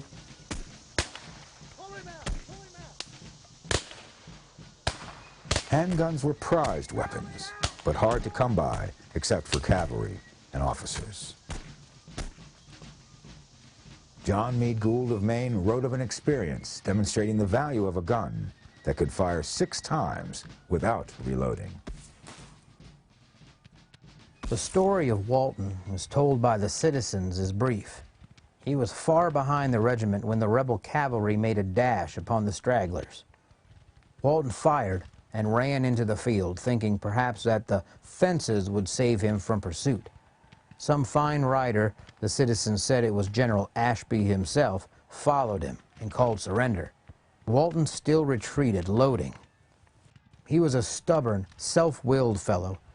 To surrender without a fight was no part of his nature. He said only, "I won't surrender." Therefore, poor Walton was shot before he could reload his musket. With these 2 combatants, the question was not who fought the better. It was a contest of the revolver with the slow-loading muzzleloader, and the revolver won. As in Gould's story of poor Walton, most revolvers held by the Union or Confederacy ended up with the cavalry. The revolver was truly the ideal weapon for cavalry. They were also popular among the guerrilla fighters in the border states. The 6 guns were the perfect weapon for ambushes. When a small band of bushwhackers in Kentucky, Missouri, or Arkansas ambushed an unsuspecting unit, whether Confederate or Union, that unit's superior rifles were unlikely to have a chance against the hailstorm of bullets flying from the guerrillas' 6 guns. These guerrilla fighters would carry multiple 6 guns, so they would never find themselves unable to shoot back. When Federal soldiers killed some of Bloody Bill Anderson's Missouri Raiders, they collected 30 revolvers from the 6 corpses. There are rifles and there are rifles. Just as a marksman is capable of more than the average soldier, so is he likely to want a rifle that is more than the average Springfield. Lieutenant Colonel William Ripley of the 1st United States Sharpshooters later wrote about the formation and arming of his Vermont Riflemen unit. Occasionally, a musket would be found that was accurate in its shooting qualities, and occasionally such a gun would fall into the hands of a man competent to appreciate and utilize its best features. It was speedily found that such a gun, in the hands of such a man, was capable of results not possible to be obtained from a less accurate weapon in the hands of a less skillful man. To remedy this state of affairs, and to make certain that the best weapons procurable should be placed in the hands of the men best fitted to use them effectively, it was decided by the War Department early in the summer of 1861 that a regiment should be organized to be called the 1st Regiment of the United States Sharpshooters, and to consist of the best and most expert rifle shots in the northern states. The detail of the recruiting and organization of this regiment was entrusted to Hiram Berdan, then a resident of the city of New York, himself an enthusiastic lover of rifle shooting and an expert marksman. A detail of the best men was made and a display of skill took place which perhaps was never before equaled. President Lincoln himself took part in the firing. Then President using a rifle belonging to Corporal H.J. Peck of the Vermont Company. Ripley noted that originally the men were going to provide their own rifles, fine guns designed for precise shooting on the target grounds. But it was then decided that these guns were not suited to the rigors of combat. Despite opposition from the ordnance chief, Hiram Berdan's Sharpshooters finally received their Sharps rifles while on the Peninsular Campaign in Virginia in May 1862. 2,052 caliber breech-loading model 1859 Sharps rifles were produced for Berdan's men, and they loved them. One of the features that made Christian Sharps rifles so attractive was the breech-loading design, which allowed for much faster reloading than a standard muzzle loader like the Springfield rifles. The Sharps used a falling block design to allow the breech load. The Sharps rifles were only sighted to 800 yards, but the Sharpshooters didn't let this stop them. One reason that the ordnance officers were resistant to ordering Sharps rifles was that the production of the rifles would delay production of a much more popular weapon, the Sharps carbine. Christian Sharps patented his Sharps carbine in 1848. Over the course of the war, almost 100,000 Sharps guns were put into service, in either Union or Confederate hands, and most of these were the shorter-barreled carbines. Like the Sharps rifles, the 52 caliber carbines were breech-loading for a quick reload. Both the Sharps rifles and carbines were highly regarded by the troops who used them. The carbines were particularly prized by the Union cavalry. The Confederate government recognized the quality of the model 1859 carbine and contracted with a Richmond firm to manufacture copies. The Sharps rifles were not the only makes prized by sharpshooters. Other rifles valued by marksmen, but not always loved by the Chief of Ordnance, were the Henry repeating rifle and the Spencer 56x56. The Henry rifle, designed by Benjamin Tyler Henry, was a breech loader like the Sharps and had the distinction of being the fastest shooting shoulder arm in the Civil War, with a magazine that could hold 15 metallic rimfire cartridges. Officers worried that such a rate of fire would mean a lot of wasted bullets. The Henrys were never provided in the same numbers as the Sharps, but they were often purchased by individual soldiers who hoped that being able to fire up to an incredible 30 rounds per minute would give him an edge. Indeed, Confederate soldiers were said to call the Henry that damned Yankee rifle that they load on Sunday and shoot all week. But rebel soldiers also managed to get their hands on Henry rifles. A large number of Henrys were captured or privately purchased by Southerners. The Confederate government placed no orders for these repeating rifles, but the guns were available on the open market, and many were bought by or for Confederate soldiers. Though most of the Henrys used by the South had been captured from the North, in particular, the Virginia cavalry made good use, or bad, depending on your perspective, of Henry rifles captured from the 1st D.C. Cavalry, the only Federal unit fully equipped with Henrys. The Henry rifle would have a second life after the war, evolving into the famous 1866 Winchester. Guys like Christian Sharps were very innovative in their breech-loading rifle designs, but they were still hampered by the fact that they were using black powder cartridges. They weren't evolved to the self-contained metallic cartridge yet. With the Spencer, you still had a paper cartridge, almost a flash paper style casing for the bullet that held the powder. You put it in the breech, drew up the falling block on the Sharps. You still had to put a percussion cap on the end of the gun. It was evolving from having to use a percussion cap like you did with a Burnside or Smith or Gwynn and Campbell that hampered the ability to be able to fire rapidly and repeatedly with carbines during the Civil War. It was the development of the .44 caliber rim-fire cartridge that first appeared in the Henry rifle, and the .56 caliber cartridge that was in the Spencer carbine and rifle that really accelerated firearms development and use through the superior firepower during the Civil War period.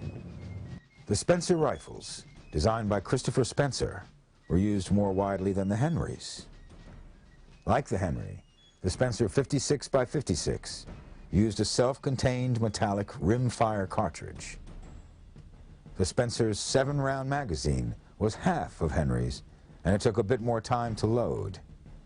But it was a sturdier gun, more apt to survive the rigors of the trail and combat, and its cartridge packed a lot more punch than the .44 cartridge fired by the Henry. Like the Henry, the Spencer used a rolling block design to feed cartridges into the chamber with the pull of a lever. The Army preferred the Spencer in testing and initially ordered 10,000.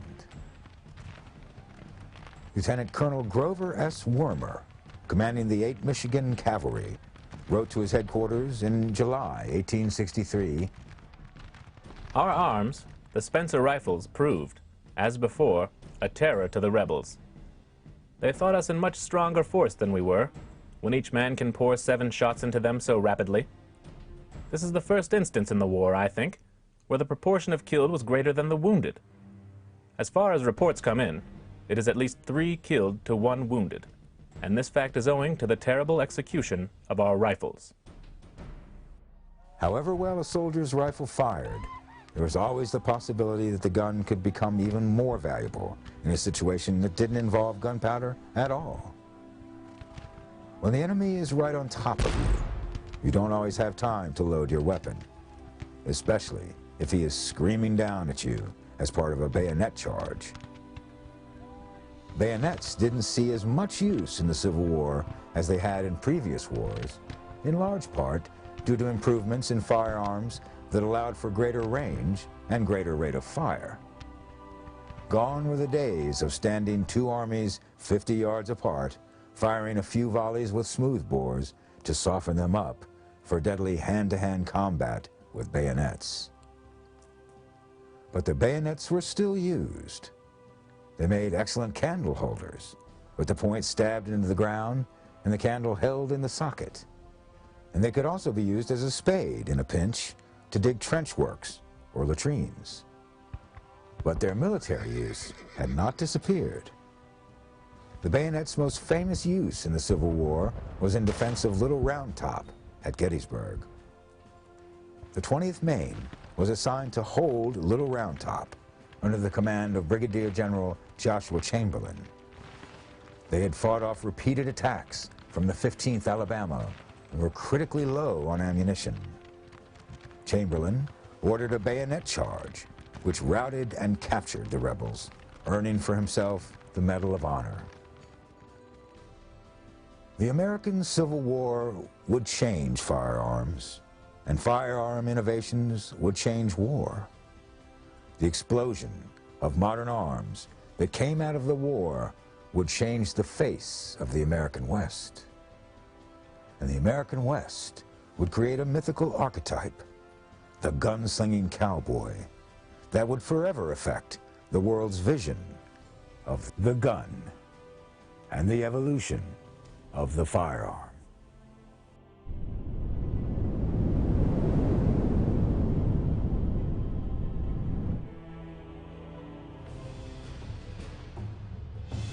During the American Civil War, the Union and Confederate governments scrambled to make or acquire as many firearms as possible.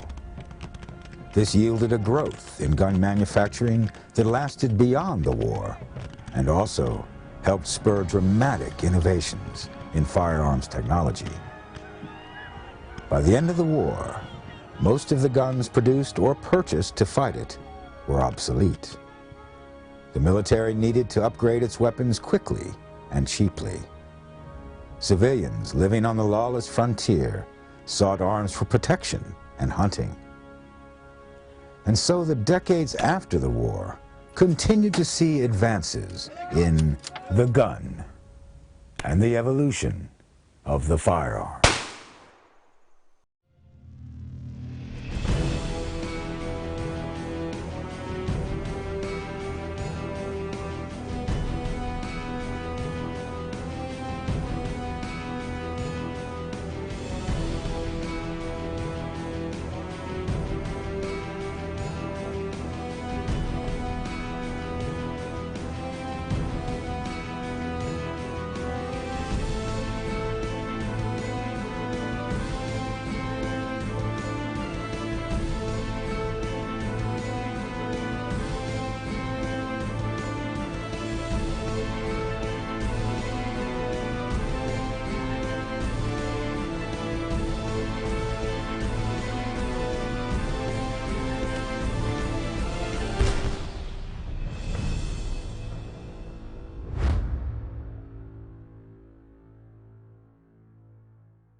At war's end, the federal government had over 1 million obsolete muzzle-loading rifled muskets. What the military needed were breech loaders, but they had too much sunk into the existing arms. The solution was developed by the Springfield Armory's master armorer, Erskine Allen. Allen created a breech-loading conversion system for the model 1861 Springfield rifle musket. Called a trapdoor, Allen's modification involved cutting away the back of the barrel and replacing the percussion lock with a cam lock breech block. The first models were less sturdy than desired, and improvements would continue over the next several years, culminating in the model 1873 Trapdoor Springfield. One of the most iconic and terrifying guns developed during the Civil War was created with the hope of saving lives. Dr. Richard Gatling invented the first continuous firing gun, the Gatling gun, hoping that its high rate of fire would lead to smaller armies and therefore fewer deaths in war. At any rate, this first machine gun saw limited use during the Civil War. The first Gatling gun was not truly an automatic weapon, as the early model required someone to turn a crank. The crank drove the 6 barrels of the gun through their cycle. Each barrel would fire a single bullet, advance, and eject the spent cartridge. The next cartridge fell into place using a gravity feed reloading system. The barrel continued to rotate through its cycle until it fired again. The use of multiple barrels prevented overheating, despite the high rate of fire, 200 rounds per minute. By 1893, improved brass cartridges and other adaptations had increased the firing rate to over 800 rounds per minute. Because of this, firearms technology required improvements in ammunition, which in turn leads to even further advances in firearms. During the Civil War, most soldiers were still using muzzle-loading rifled muskets. Guns such as the Springfield Model 1861 rifle, the most common firearm among Union soldiers, were loaded through what to modernize seems a slow and painstaking process using a paper cartridge. The soldier would bite open a cartridge and pour the powder down the muzzle. The powder was followed by the rest of the cartridge, paper, and conical mini bullets, the paper serving as the wadding. Then he would ram the bullet home with his ramrod. The process was not much changed from 100 years earlier, except for the improved firing system of the percussion caps. But even before the Civil War, developments in ammunition had led to the first metallic cartridges. Rimfire metal cartridges were introduced in the 1840s. The rimfire cartridges contained the priming compound, gunpowder, and bullet. The rim of a rimfire cartridge contained the priming compound and essentially served as a wide percussion cap. When the rim was struck by the gun's firing pin, the primer ignited the gunpowder and the expanding gas propelled the bullet forward.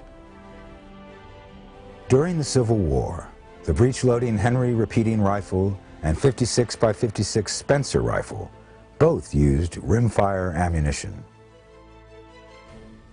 But although they were highly prized by the men who used them, they were still much less common than the muzzle-loading Springfields. The next major advancement in ammunition was the center fire cartridge, first developed by Clement Potet of Paris. As the name implies, in a center fire cartridge, the priming powder is in a small cap in the center of the cartridge, rather than along the rim. The rest of the cartridge is filled with gunpowder, capped by a bullet. Hiram Berdan, who led the Civil War unit known as Berdan's Sharpshooters, patented one design for center fire cartridges in 1866. In the same year, Edward Boxer of England patented another design. Ironically, the Berdan design eventually became more common in Europe and the Boxer design in America. Both designs of the center fire system could be used in high-powered guns, unlike the rimfire cartridge, which, by design, must have a thinner metal case. But both types of self-contained metallic cartridges allowed for easier and faster loading and more durable ammunition, making possible the modern era of firearms.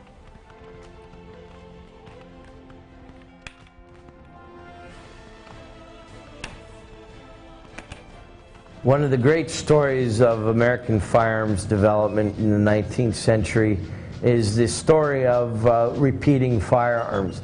Smith & Wesson were certainly the pioneers in this regard when it came to the use of guns with self-contained metallic cartridges.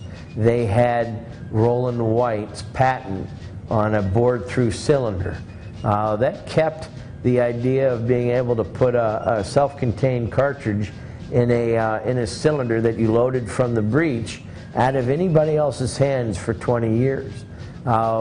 Smith & Wesson had been working with the volcanic system, which actually had the bullet itself had a hollow base to it, in which the propellant, the black powder, was in the hollow dome of the projectile itself. Revolvers, that is, small arms with revolving chambers used to fire multiple rounds before reloading, had been around in some form for centuries, going back to a revolving arquebus developed by Hans Stoppler in Nuremberg. A few unique designs followed, but were certainly not common weapons. The first widely used revolvers were developed by Samuel Colt.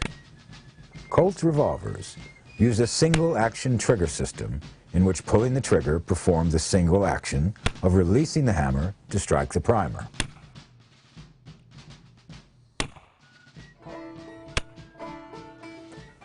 Colt's revolvers, like those of other manufacturers, were loaded by pouring black powder into the top of each cylinder, pushing a bullet in on top of the powder, and then loading a percussion cap into the rear of the cylinder. Colt had the opportunity for his company to take the lead in a major innovation in handguns. But, as Colt historian R.L. Wilson has written, Samuel Colt made the major blunder of his professional life in his failure to grasp the potential of the self-contained metallic cartridge. In 1852, Roland White, a Colt employee, developed a loading system that allowed cartridges, not yet metallic cartridges, to be loaded into the rear of each cylinder. When White showed the idea to Colt, his boss dismissed it as a novelty. A few years later, White was no longer working for Colt, and in 1855, he patented his idea. And in 1856, he was approached by two gentlemen, Horace Smith and Daniel Wesson. Smith and Wesson had started their own firearms manufacturing business in 1852. The volcanic repeating arms company produced innovative arms and would eventually transform into another arms producer. But not under Smith and Wesson. They left that company in 1856, leaving it in the hands of a certain Oliver Winchester, to whom we will be returning later.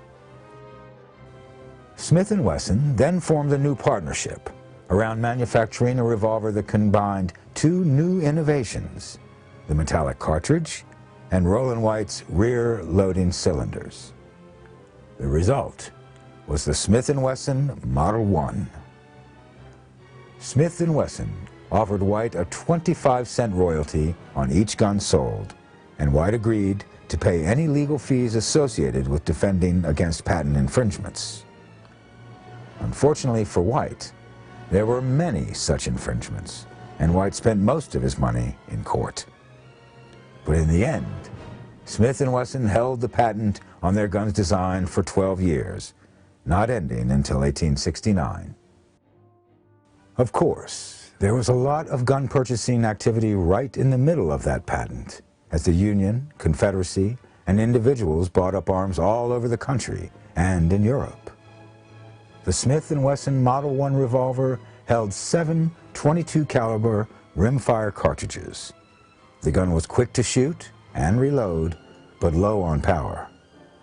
As for accuracy, Mark Twain wrote of the Model 1 in his travel book titled Roughing It.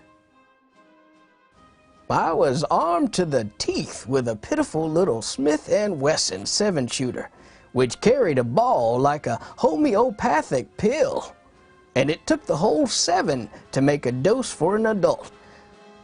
It appeared to me to be a dangerous weapon. It only had one fault. You could not hit anything with it. One of our conductors practiced a while on a cow with it, and as long as she stood still and behaved herself, she was safe. But as soon as she went to moving about, and he got to shooting at other things, she came to grief. Despite Twain's opinion, thousands of Model 1s were bought by soldiers as personal carry weapons. The Smith & Wesson Army Model 1869, or No. 3 revolver, proved itself to be an excellent firearm. The Russian cavalry liked the guns so much that they ordered almost 250,000 of them over the next 5 years. A variation on this gun, including improvements by Major George Schofield, was purchased by the U.S. Ordnance Board. But in general, the Russian order was so large and kept Smith & Wesson so busy that they gave little competition to Colt in the American market. After the war, Colt produced the revolver that is most widely associated with America's Wild West, the Colt single-action Army Model 1873. Perhaps better known by such handles as the Colt Peacemaker and the Colt Frontier Six-Shooter, this sturdy gun has been called the gun that won the West, a title it shared with the Winchester Model 1873 lever-action rifle. The single-action Army revolver was initially produced as a .45 caliber gun with a 7.5-inch barrel. It was loaded through a hinged gate in the recoil shield behind the cylinder on the right side. A spring-loaded ejector rod could push spent casings back out through the gate. The model was sold as the Peacemaker to the civilian market in various calibers and barrel lengths.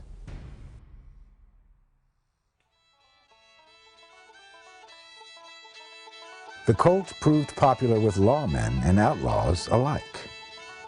The Frontier Six-Shooter was a variant of the model, manufactured in 44 by 40 Winchester caliber, rather than 45.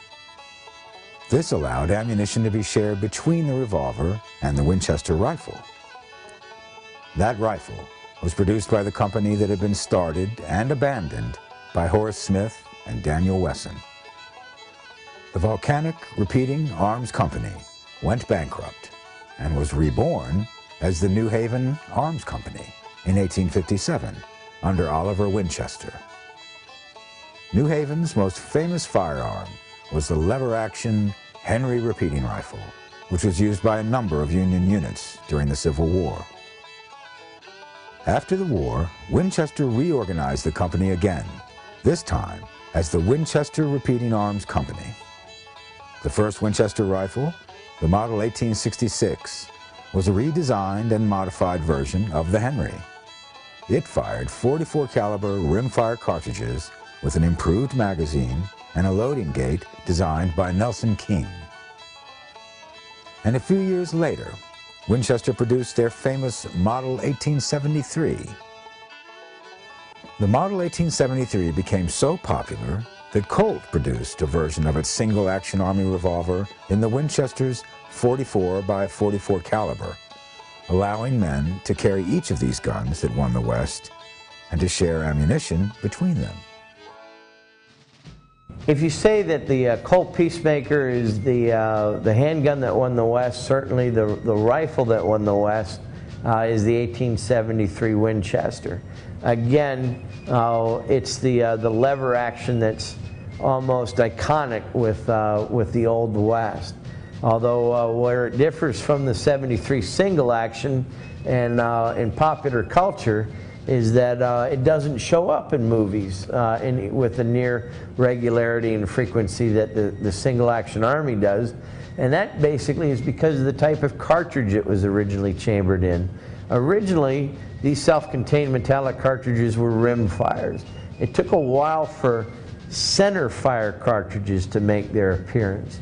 And when they did, they were of 44 caliber center fire cartridges, basically an evolution of the old 44 Henry or rimfire cartridges. The 73 Winchester was a well-regarded gun. It was made well into the 20th century by Winchester. It was a very popular lever action.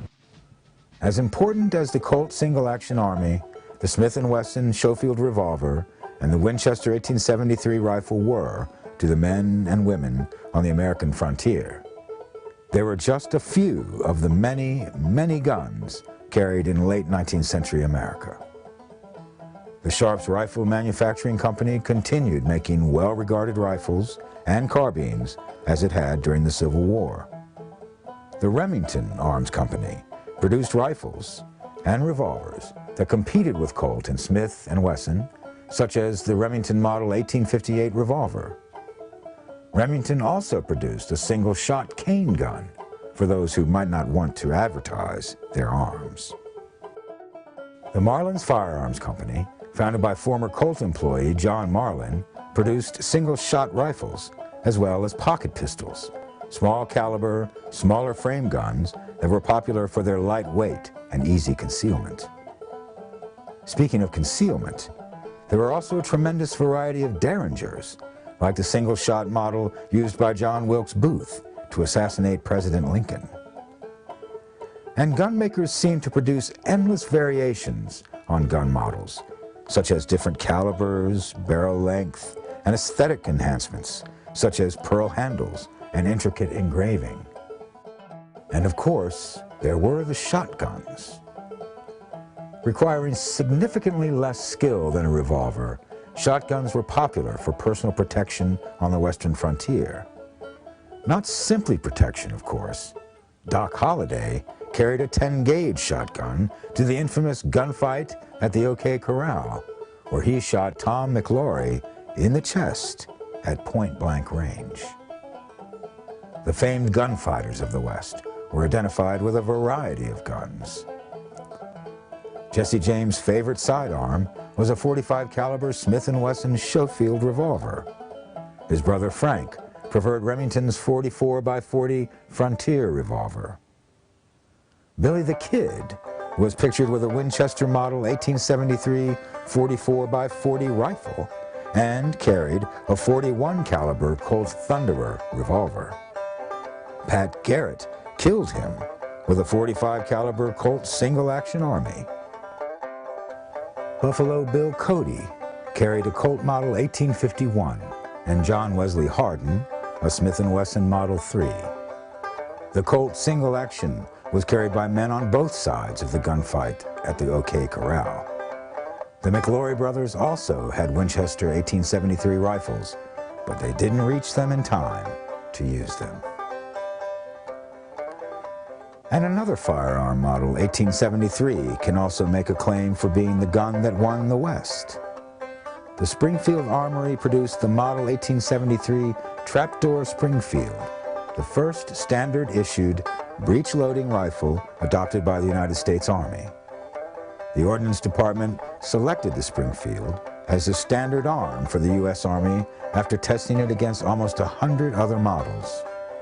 Although its competitors included repeating rifles like the Henry and the Winchester, the Springfield was selected for its reliability and durability.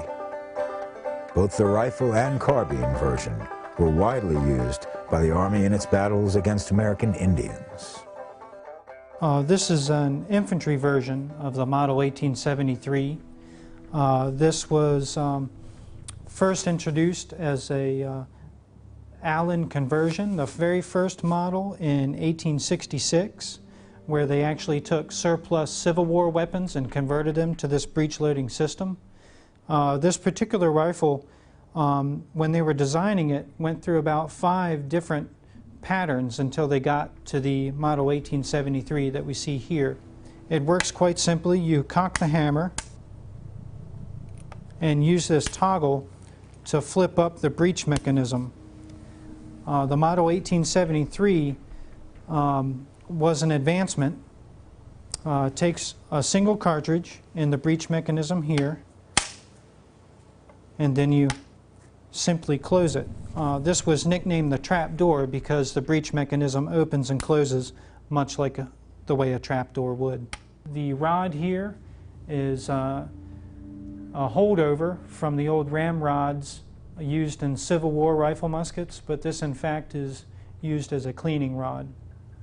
Breech loader was considered the best option after the Civil War because it was obvious that the muzzleloader had reached its zenith with the 1863 Springfield.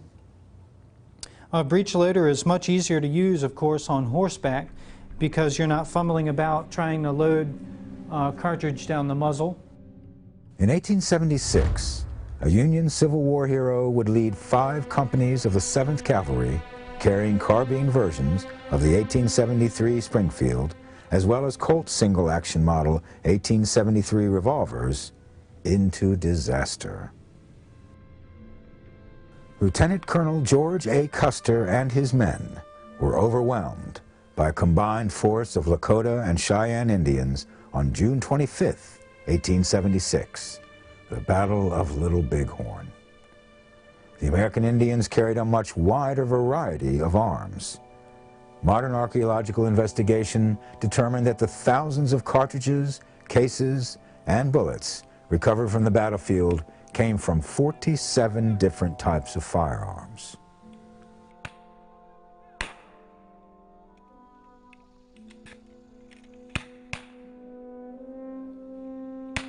Survivors of the battle reported the Lakota and Cheyenne were using Winchester repeating rifles. There was also evidence that they were firing Sharps, Henrys, Remingtons, Smith & Wessons, Maynards, Ballards, Spencers, Springfields, Colts, Enfields, and more, as well as the traditional bow and arrow. These guns would have been captured on previous battlefields or acquired in trade. The Army continued to use the Springfield 1873 until it was replaced in 1892 as the main service rifle of the U.S. military. A competition was held that year, comparing over 40 different rifle designs. Unlike 1873, when the U.S. Armory's own design took the competition in 1892, all the finalists were foreign arms manufacturers. European gunsmiths had developed a new bolt-action design to load a rifle. The first bolt-action gun was the Drese needle gun, invented by Johann Nicholas von Drese of Germany in 1836. In the 1860s, German gunsmiths Peter and Wilhelm Mauser improved upon Drese's design. Their Mauser Model 1871, or Gewehr 71, was adopted by the Prussian Army, replacing the Drese needle gun. The bolt action was a breech-loading design completely different from the vertically sliding breech block created by Christian Sharps in the U.S. in his famous Sharps rifles and carbines. With the bolt-action system, a handle, typically on the right side of the weapon, is used to unlock the bolt, opening the breech cover. One of the Mauser's innovations was that when the bolt opened, it automatically ejected the empty cartridge. A new cartridge is then pushed into the chamber, and the bolt handle is racked forward, closing the bolt.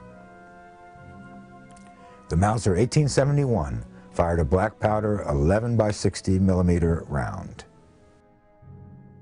The Mausers were among the foreign gun designers competing to provide the design for the new U.S. Army service rifle, but they did not make the final cut. The selected rifle was the Krag Jurgensen repeating bolt-action rifle. It had a lower rate of fire than some of its competition, but ordnance officials, in an echo of their resistance to the Henry rifle during the Civil War, believed that the slower reloading speed was a good thing, as it would preserve ammunition. After the rifle design was selected, the Springfield Armory began production. Eventually, between 1894 and 1904, about 500,000 Krags were produced. They were chambered for the Army's new 30 caliber smokeless powder cartridge. At the time, they were actually looking at over 40 different weapons designs, and they settled on this Norwegian design that actually caused some consternation with some of the other weapons designers, namely a company of Russell and Livermore actually filed a formal complaint against the U.S. government for adopting this Norwegian rifle. But it is a beautifully crafted weapon. It operates like a standard bolt action. With each shot, you manually operate the bolt. This rifle was considered obsolete at the time it entered production as an afterthought, because it was largely outclassed by the Spanish 7mm Mauser, which was so rapid fire because, unlike the Krag, The Spanish Mauser you could load with a charger clip or a stripper clip of 5 rounds in an internal box magazine. That sped up the loading process, and anything that could make the soldier fire that much more rapidly was always sought after. So this was a very short-lived design. It only served about 9 years in the U.S. Army. And it has this strange box magazine on the side that you can use to top off individual cartridges with, but it closes quite simply with a spring-loaded mechanism. The Krag was the service rifle of the U.S. Army during the Spanish-American War in 1898. By that point, dozens of manufacturing changes had already been made to the original 1892 Krag design, and so a new model, 1896, had been developed. Meanwhile, the U.S. Marines were using the Lee model 1895, a straight-pull, cam-action magazine rifle firing a 6mm smokeless cartridge. The short war also saw the first use of the Gatling gun by the U.S. Army for mobile fire support for offensive combat during the famous battle for San Juan Hill. The Gatling guns used at that time had 10 rotating barrels and could fire from 300 to 900 shots per minute, using the same ammunition as the Krags. First Lieutenant John Henry Parker led the Army's newly formed Gatling detachment. At one point, Parker's guns blazed in support of Teddy Roosevelt and his Rough Riders. Parker wrote in his History of the Gatling Detachment, Traub pointed out the enemy, which was menacing Colonel Roosevelt's position.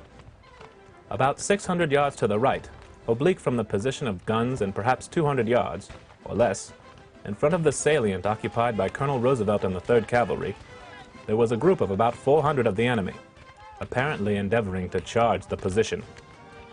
Sergeant Green's gun was instantly turned upon this group at point-blank elevation. The group melted away. Captain Marcotti states that after the surrender, some Spanish officers described this to him, stating that the enemy seen at this point was a body of about 600 escaping from El Caney, that they were struck at this point by machine gun fire so effectively that only 40 of them ever got back to Santiago. The rest were killed. Roosevelt was so impressed with Parker's actions that day and his ability to see the potential of the machine guns that he put his 2 Colt 7mm machine guns under Parker's command. Parker later wrote that the guns had 4,000 rounds of 7mm ammunition. 4,000 was not a very large supply for 2 guns which could fire at the rate of 500 shots each per minute. Fortunately, the Gatling gun detachment had found time, on the 1st of July, to collect about 10,000 rounds of Mauser ammunition in the captured trenches, and a comparison of the Mauser with the 7mm ammunition at once disclosed the fact that it was precisely the same ammunition. Roosevelt's unit of volunteers were using carbine versions of the Krag. The regular U.S. Army units also carried Krags, but volunteer units that didn't happen to be led by a former Assistant Secretary of the Navy were given old 45-70 black powder Trapdoor Springfields, as not enough of the Krag models had been produced by 1898. The Americans faced Spanish soldiers carrying the Mauser model 1893 rifle. Called the Spanish Mauser, this rifle was certainly superior to the Trapdoor Springfields carried by most volunteers. Using this rifle, 750 Spanish regulars held off 15,000 U.S. troops carrying Krags and Trapdoors. The 93 had a longer effective range than the Krag, and American soldiers quickly realized that the Krag's lower rate of fire wasn't the blessing that ordnance officials had believed. The 93 had a speed-loading stripper clip versus the Krag's 1 bullet at a time loading. The U.S. respected the 93 and saw the need to upgrade its firearms. The Krag suffered from its slow-loading magazine, and it was also unable to handle high-velocity cartridges. The 1903 Springfield bolt action was derived from studies of the many Spanish Mauser rifles that were captured during the Spanish-American War. Eventually, the U.S. government was sued by Mauser and paid royalties for the use of the design.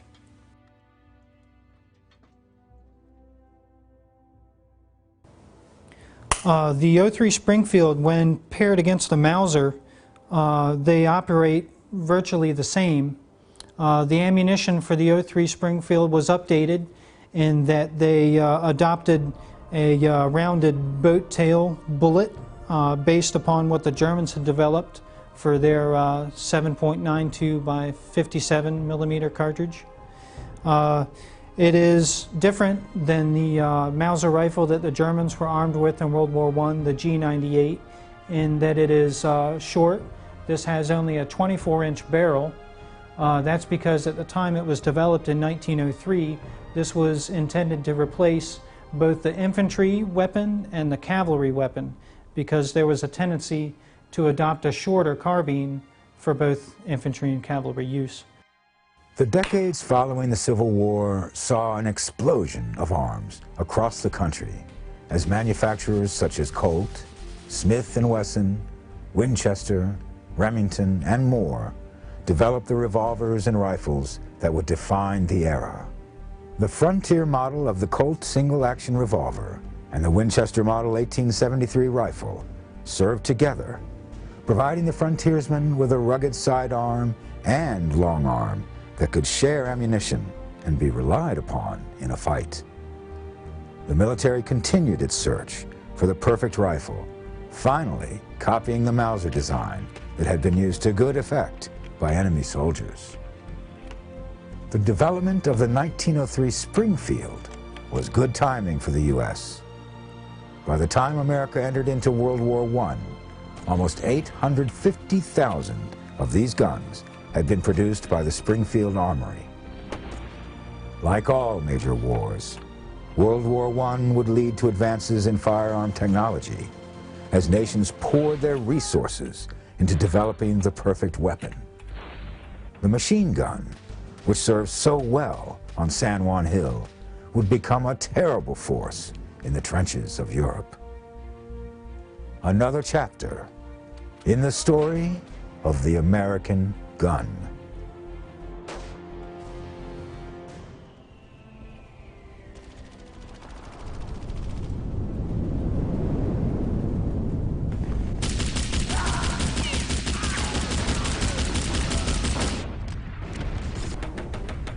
We started over the top at 6:10 a.m. and the Germans was putting their machine guns to work all over the hill in front of us and on our left and right. So I was in support, and I could see my pals getting picked off until it almost looked like there was none left. We got through the shells and the gas and occupied Hill 223, which was to be our jumping off place for the advance on the railroad. When the 0 hour came, we went over the top and started our advance. We had to charge across a valley several hundred yards wide and rush the machine gun emplacements on the ridge on the far side. And there were machine guns on the ridges on our flanks too. So you see, we were getting it from the front and both flanks.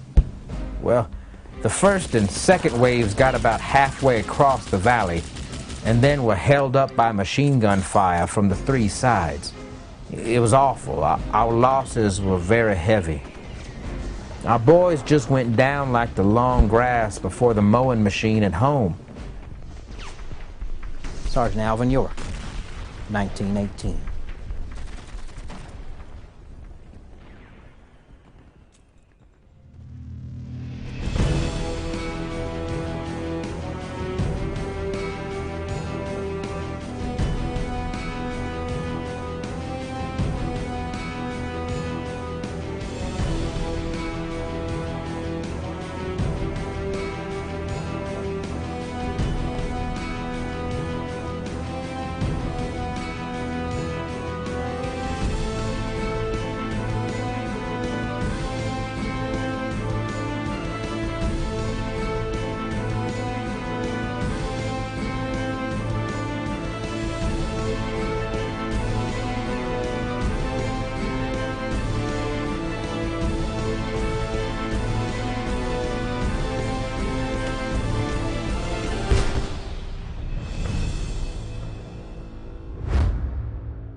In the late 19th and early 20th century, the rapid development of firearms had led to shocking casualty rates in the various wars around the globe.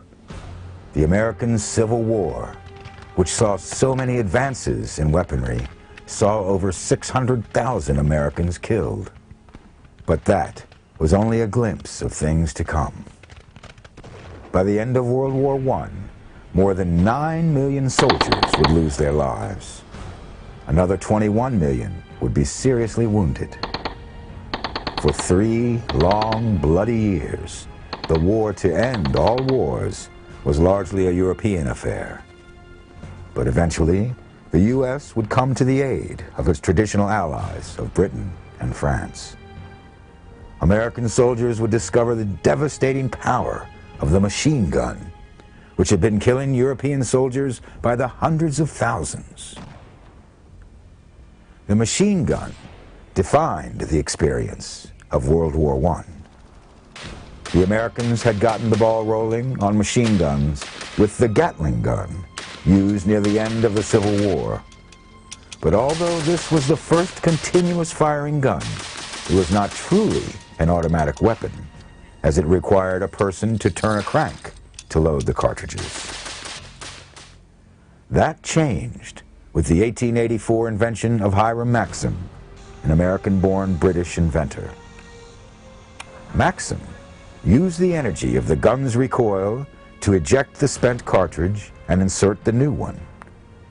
This greatly reduced the labor of loading the gun compared with the hand-fed Gatling gun. It also reduced the gas buildup, allowing more bullets to be fired without overheating the barrel. The Maxim machine gun of 1884 could fire about 600 rounds per minute. That was 20 times more than even the SMLE Mark III, and far more than the slower loading rifles. But the power came at a cost in weight and portability. It took a team of men to move the gun and its mounting. Though one man could fire it, usually a crew of 5 would work the gun, with one firing while others assisted with identifying targets, preparing ammunition, and carrying water to cool the gun. Maxim partnered with Albert Vickers to form the Maxim Gun Company, which was eventually absorbed into the larger Vickers Company. The Maxim gun was originally used by British forces during colonial wars in Rhodesia, South Africa, and Nigeria. Armies were initially slow to adopt machine guns due to their tendency to jam. American forces continued to rely on the Gatling gun until finally abandoning it in 1911. But gradually, the armies of Europe and the American Navy began incorporating the machine gun into their forces. Many of these guns were variations on Maxim's 1884 gun. For example, the German Army's Maschinengewehr 08, or the MG08, was an adaptation of the Maxim gun. The MG08 and a lighter, more portable MG08-15 was the standard machine gun for German forces in World War I. The MG08-15 had an effective range of 2,200 yards, although it could reach almost 4,000 yards at the extreme. The gun had a 1-gallon jacket around the barrel which held the water to cool the gun. The MG08-15 could deliver devastating firepower, though with limited accuracy.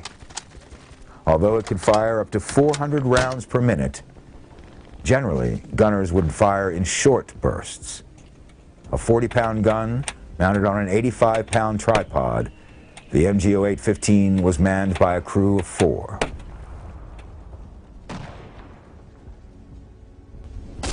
The British were using the Vickers machine gun, a variant of the Maxim gun produced by Vickers, which had absorbed the Maxim Gun Company. The Vickers gun became the primary machine gun of the British forces during World War I, though they still used some of the old Maxims. Improvements over the Maxim gun made it lighter and more portable. The gun itself weighed less than 30 pounds, the tripod another 20. When water was added to the cooling jacket, it added another 10 pounds. In all, still much lighter than the Maxims. The Vickers fired the same .303 caliber cartridge as the SMLE Mark III from a 250-round canvas belt. At a maximum fire rate of 500 rounds per minute, a single belt of ammo could be used up in 30 seconds. At the beginning of the war, the British military did not yet fully appreciate how the machine gun would change battle tactics.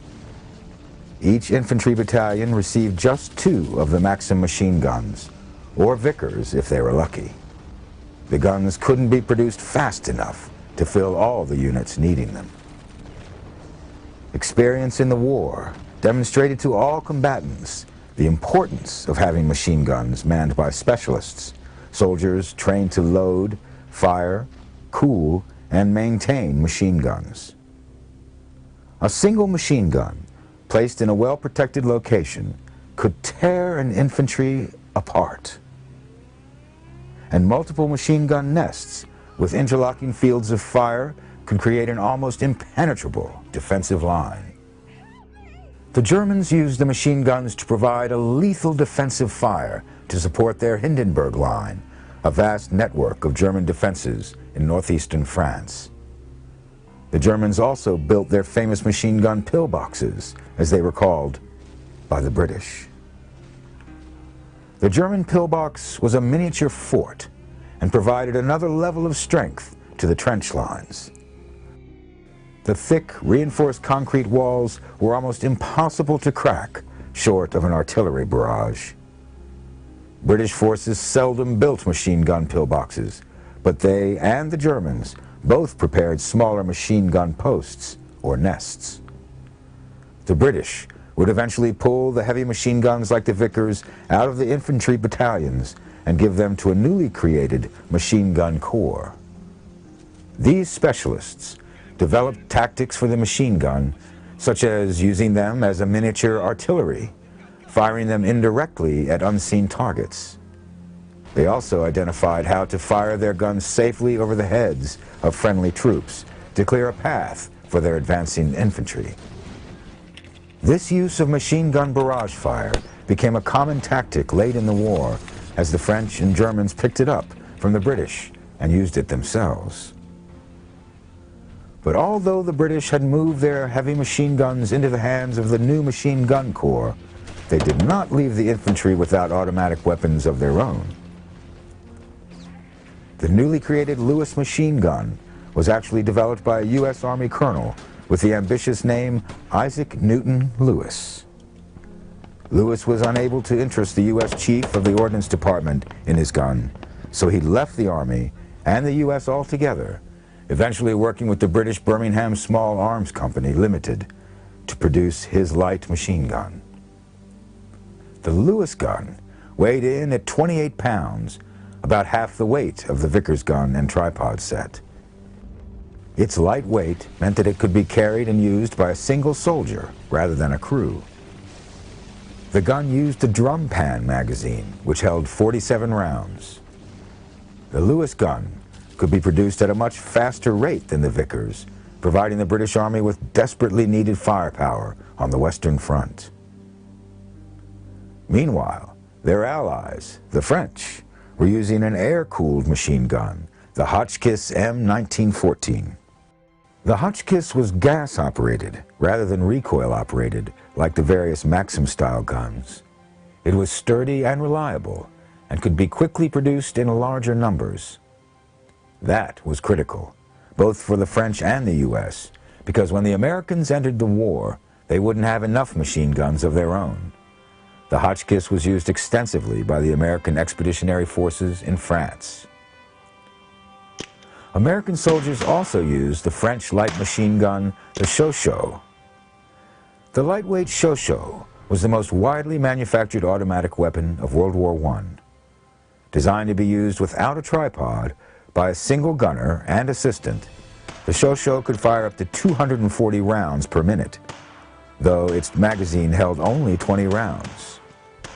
It was not intended to be used primarily as a defensive weapon, like the heavier machine guns, but to provide greater offensive firepower to the military.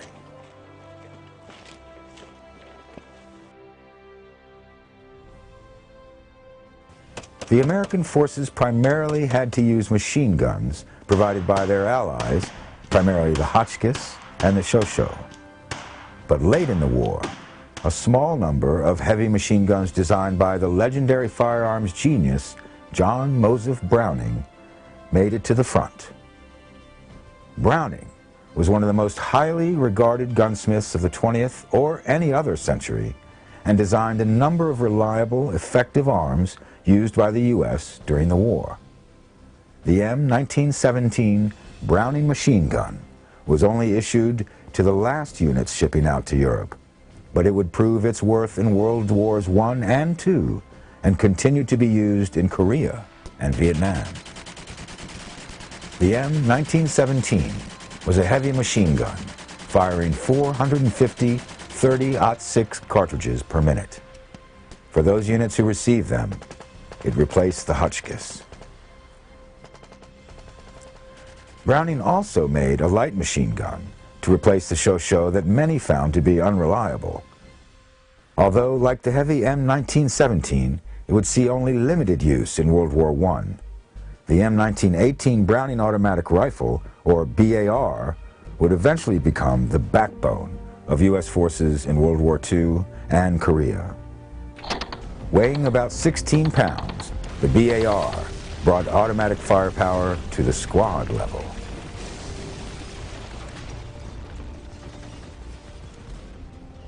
Although they didn't have the machine guns that would dominate much of the war, the American soldiers were armed with excellent rifles. In 1903, the U.S. military upgraded its service rifle, taking into account all they had learned from the M93 Mausers used against them in the Spanish-American War. This bolt-action rifle was chambered for a .30 caliber round, fired from a 5-round magazine. It would become the standard U.S. bolt-action rifle for World War I. The rifle was just under 45 inches long and weighed 8 pounds, 11 ounces.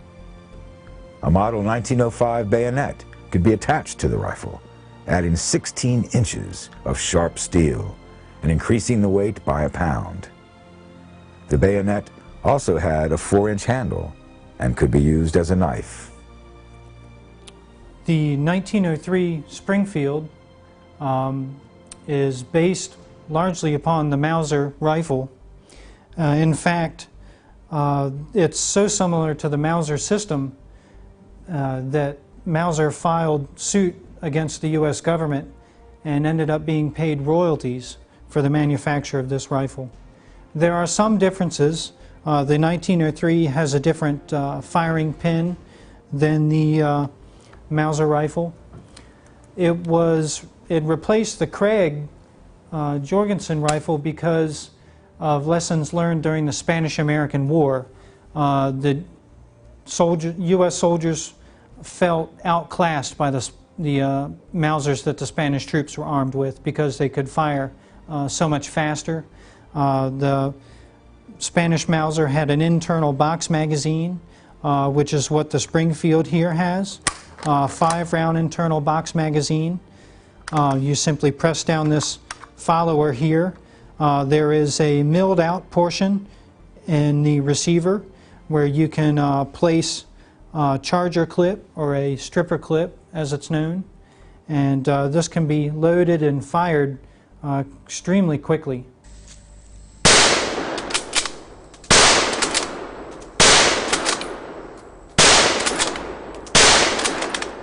It's a beautiful weapon, wonderfully made, very, very accurate, and this was produced and used right up through World War II. As a matter of fact, many of these Springfields found themselves used as sniper rifles up to the early stages of Vietnam. The 03 Springfield fires a .30 caliber cartridge, something you've heard, the 30-06 round. That in fact refers to a .30 caliber bullet developed in 1906. The 03 Springfield, when paired against the Mauser, they operate virtually the same. The ammunition for the 03 Springfield was updated in that they adopted a rounded boat tail bullet based upon what the Germans had developed for their 7.92 by 57 millimeter cartridge. It is different than the Mauser rifle that the Germans were armed with in World War I, the G98, in that it is short. This has only a 24-inch barrel.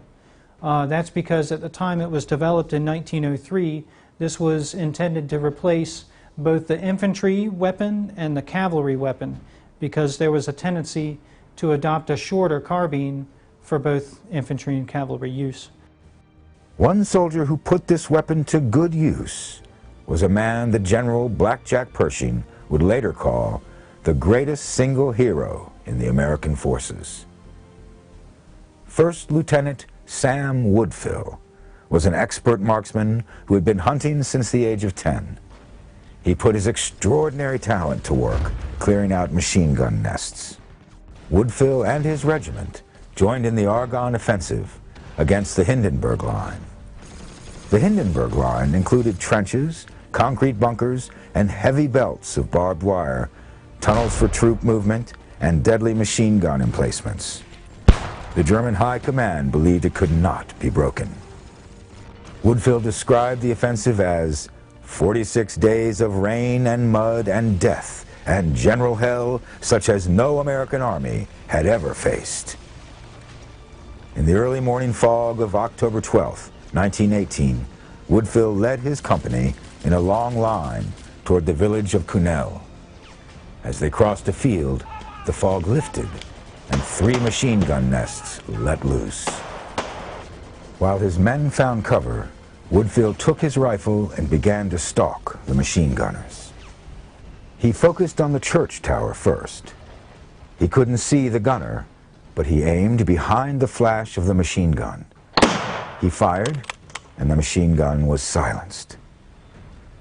His next target was the abandoned stable. Again, the gunner was hidden, but again, Woodfill shot where the gunner should be, and the machine gun went silent. To reach the nest in the forest, he had to stalk around to the side, taking cover in holes created by shelling. One hole concealed a pocket of mustard gas, which he inhaled before realizing it. He avoided a fatal dose, but now his eyes were stinging and vision was blurry. Still, he moved on, creeping quietly until he was hidden from view, but in a spot where he could spy the face of the gunner in the third nest. Woodfill fired, and the man went down. Another took his place, and he fired again. 2 more took up the machine gun, each killed by a single shot from Woodfill. Finally, the remaining 2 Germans fled. His men looked on with awe. Woodfill signaled them to move up. He then returned to the hunt. Each nest he cleared improved the odds of his men surviving that day. He found 2 more machine gun nests past Colonial, and he took the 5-man crew operating each with 5 well-placed shots. He was forced to dive into a trench when another nest opened up on him, and he found himself face to face with 2 German soldiers. Woodfill shot the first with his pistol, but when he turned to fire on the second, his gun jammed. Woodfill had taken out 5 machine gun nests, and the 2 Germans in the trench without taking an injury. But the exposure to the mustard gas took him out of the fighting. He and his men rejoined the rest of the American forces, but he was quickly moved to a hospital. And by the time he had recovered, the war was over. In February 1919, General Pershing, the commander of the U.S. forces in Europe, presented First Lieutenant Woodfill with the Medal of Honor. Facing Woodfill were Germans who, when not manning machine guns, were carrying bolt-action Mausers, labeled the Gewehr Model 1898, or the G98, the standard service rifle of the German Army. The G98 was designed by Peter Paul Mauser, whose earlier work had so impressed the Americans that they had copied it for their model 1903. One of the most popular military and sporting arms ever developed. Over 5 million G98 rifles were eventually produced.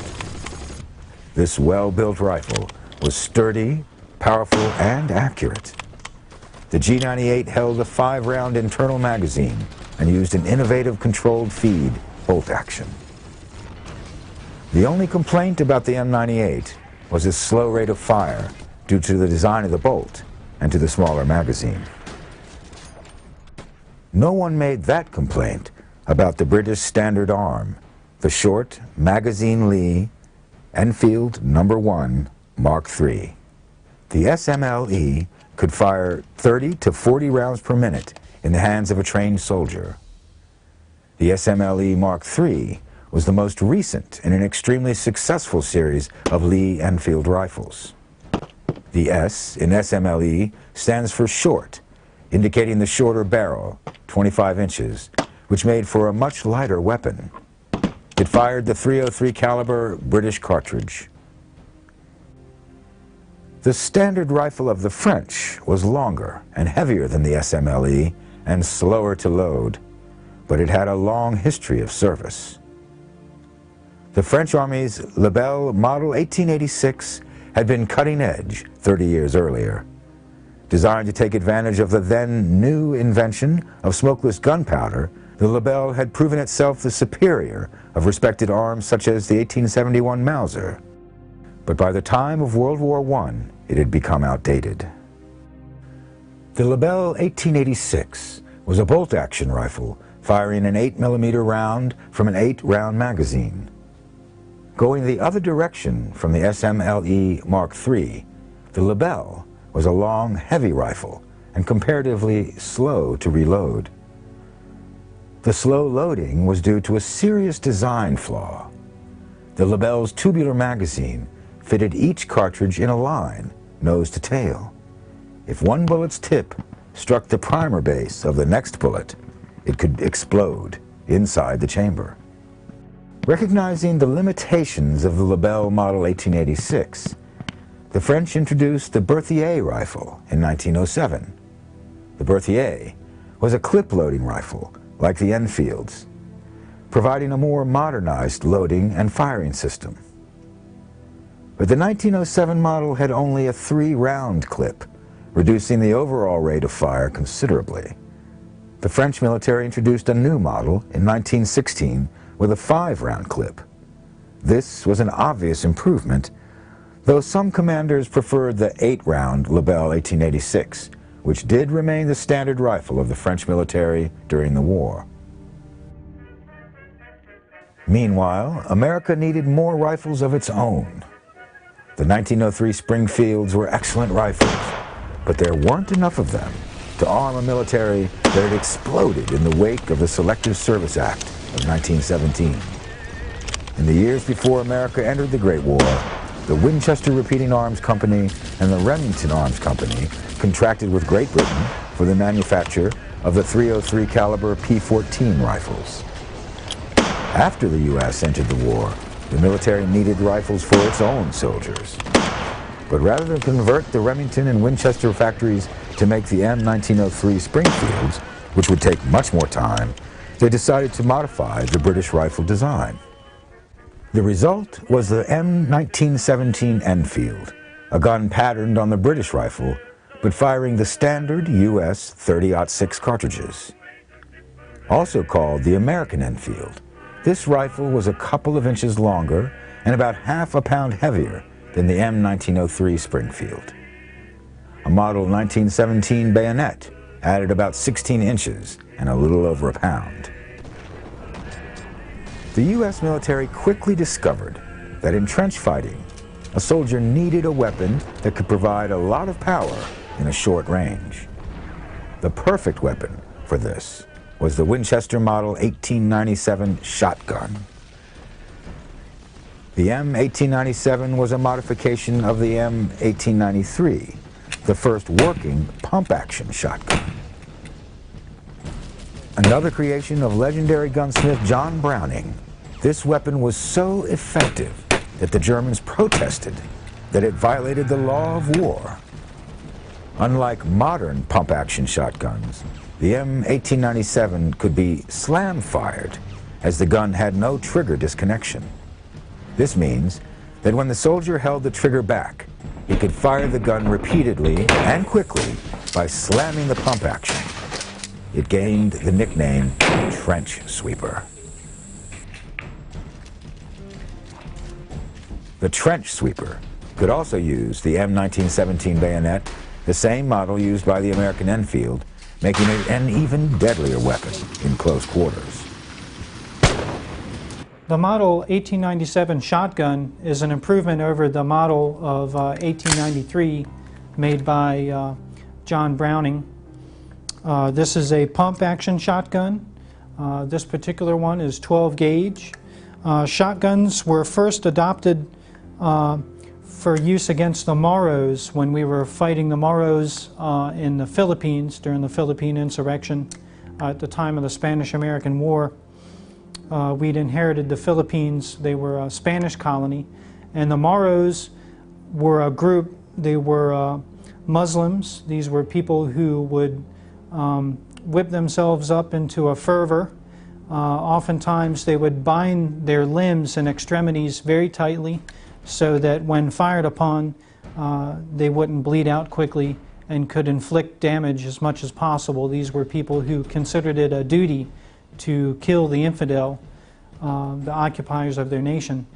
But the model 1897 here is, like I mentioned, a pump-action shotgun. It works quite simply by using this wooden toggle underneath the barrel to pump an extra shot.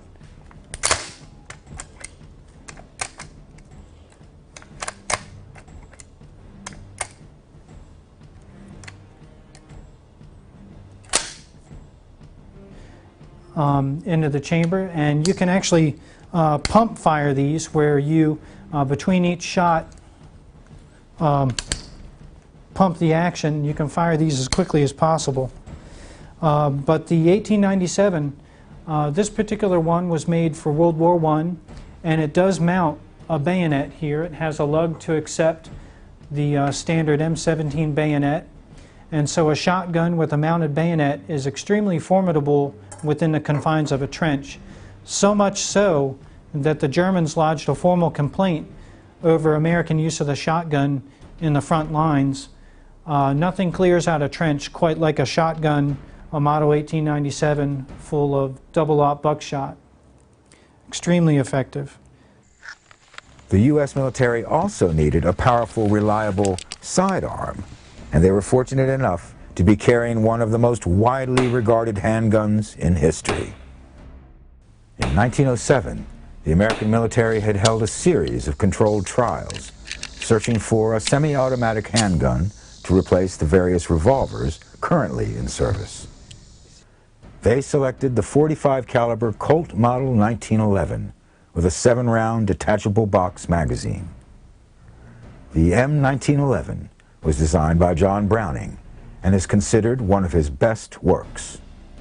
Introduced in 1911, it would be the standard issue sidearm for over 80 years. One of the most famous American soldiers to come out of World War I, Sergeant Alvin York, used an M1917 Enfield and an M1911 Colt pistol during the actions that earned him the Medal of Honor. But that's not to say that York loved his Enfield. He wrote in May 1918, "So we got to France at Le Havre. There we turned in our guns and got British guns. I had taken a liking to my gun by this time. I had taken it apart and cleaned it enough to learn every piece, and I could almost put it back together with my eyes shut. I didn't like the British guns so well. I don't think they were as accurate as our American rifles." The British gun he referred to was the American M1917, patterned on the British Enfield P14. Regardless of his thoughts upon receiving his Enfield, York would prove its accuracy on October 8, 1918, during the Argonne Offensive, while he was still a corporal. York kept a diary throughout the war and described the events of that day. This was our first offensive battle in the Argonne. We started over the top at 6:10 a.m. and the Germans was putting their machine guns to work all over the hill in front of us and on our left and right. So I was in support, and I could see my pals getting picked off until it almost looked like there was none left. We got through the shells and the gas and occupied Hill 223, which was to be our jumping off place for the advance on the railroad. When the 0 hour came, we went over the top and started our advance. We had to charge across a valley several hundred yards wide and rush the machine gun emplacements on the ridge on the far side. And there were machine guns on the ridges on our flanks too. So you see, we were getting it from the front and both flanks. Well, the first and second waves got about halfway across the valley and then were held up by machine gun fire from the three sides. It was awful. Our losses were very heavy. Our boys just went down like the long grass before the mowing machine at home. And to make matters worse, something had happened to our artillery and we had no barrage. So we decided to try and get them by a surprise attack in the rear.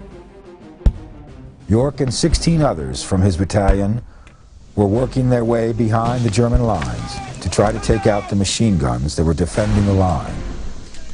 They were able to overrun one German unit, capturing a large group of German soldiers. But while they were contending with the prisoners, they were sprayed by machine gun fire from a ridge beyond them. 9 men went down, 6 dead. Corporal York was the highest-ranking man left. York left his men to guard the prisoners and worked his way toward the German machine gun nest alone. Those machine guns was spitting fire and cutting down the undergrowth all around me something awful. And the Germans were yelling orders. You never heard such a racket in all your life. I didn't have time to dodge behind a tree or dive into the brush. As soon as the machine guns opened up fire on me, I began to exchange shots with them. Every time I see the German, I just teched him off. At first I was shooting from a prone position, just like we often shoot at the targets in the shooting matches in the mountains of Tennessee. And it was just about the same distance, but the targets here were bigger. In the middle of the fight, a German officer and 5 men done jumped out of a trench and charged me with affixed bayonets. They had about 25 yards to come, and they were coming right smart. I only had about half a clip left in my rifle, but I had my pistol ready. I teched off the 6th man first, then the 5th, then the 4th, and so on. That's the way we shoot wild turkeys at home. You see, we don't want the front ones to know that we're getting the back ones, and then they keep on coming till we get them all. Of course, I hadn't time to think of that. I guess I just naturally did it. I know, too, that if the front ones wavered, or if I stopped them, the rear ones would done drop and pump a volley into me and get me. Then I returned to the rifle and kept right on after those machine guns. I hollered to them to come down and give up. I didn't want to kill any more than I had to. I'd take a couple of them off and holler again. Faced with his growing losses, the German lieutenant commanding the unit called out in English to York, offering their surrender. York accepted. As a memorial, in the French village of Châtel-Chery, states, armed with a rifle and pistol, he silenced a German battalion of 35 machine guns, killed 25 enemy soldiers, and captured 132.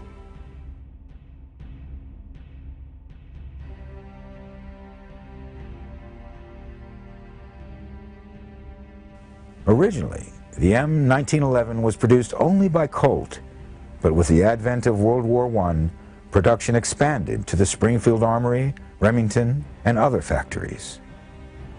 Even that wasn't enough to meet the demand. To fill the gap, the U.S. contracted with Colt and Smith & Wesson for the production of .45 caliber 6-shot revolvers. The two companies each produced similar model 1917 revolvers. The Great War ended with the armistice signed on November 11th, 1918.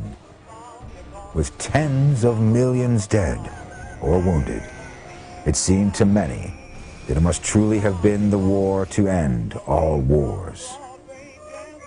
But the seeds of World War II were sown in the treaties of World War I. A single generation later, war would again envelop the world. Americans would fight in Europe and the Pacific, trying to find peace at the point of the American gun and the evolution of the firearm.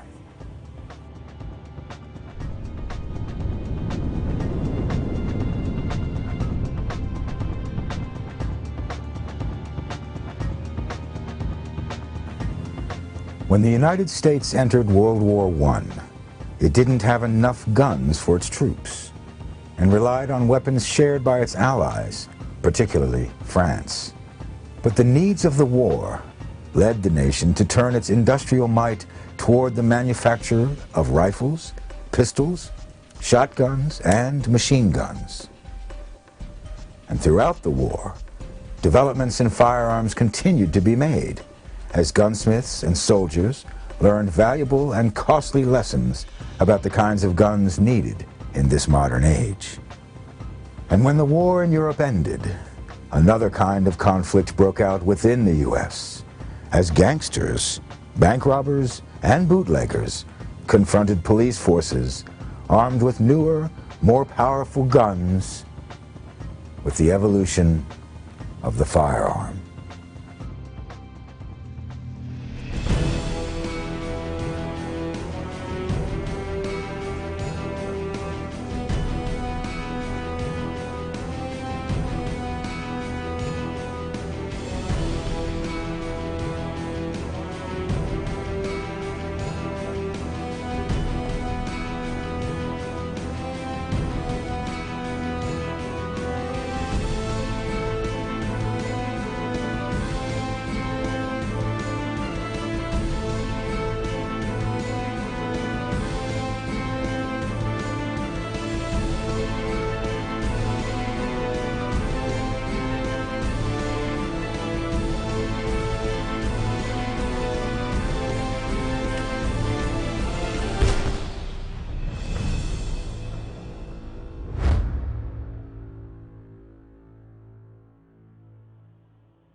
American General John T. Thompson saw the need for a new type of gun to use in the trench fighting of World War I.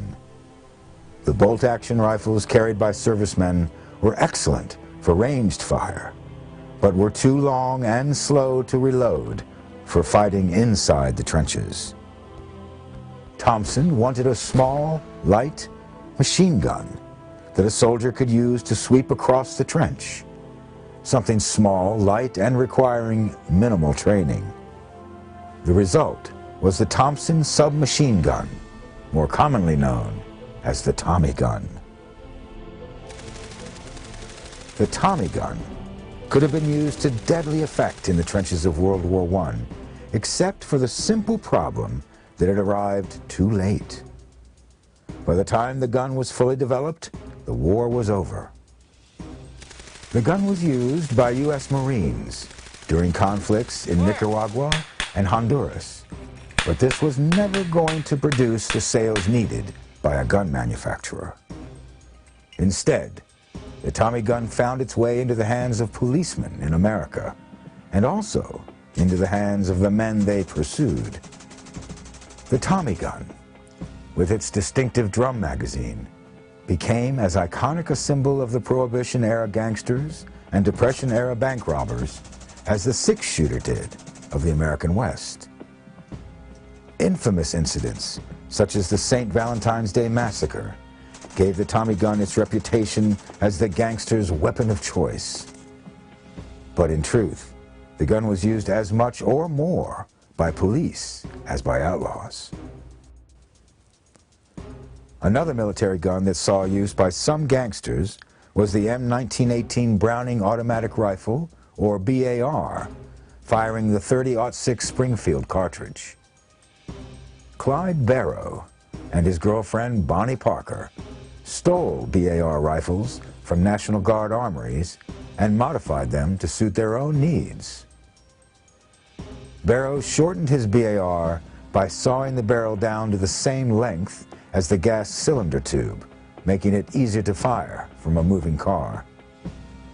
The BAR had been developed by legendary gunsmith John Moseph Browning for use during World War I. It was ready a bit earlier than the Thompson, but it still didn't arrive until late in the war, with only a few units receiving the BAR before the armistice was signed.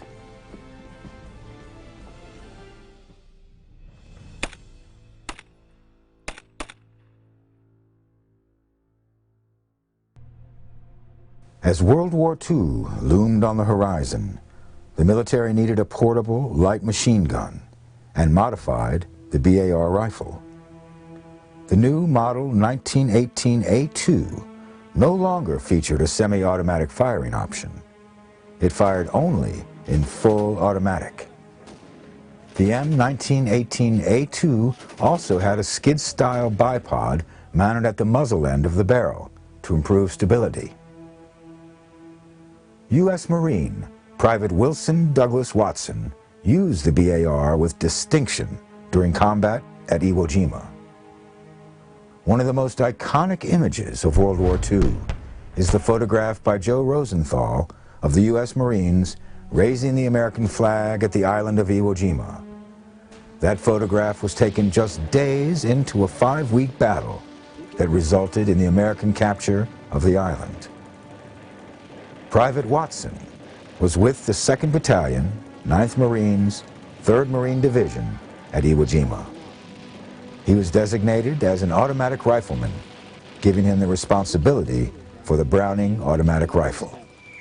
During actions on February 26th through 27th, 1945, Watson's squad was pinned down by intense fire from enemy fortifications in the high rocky ridges and crags commanding the line of advance.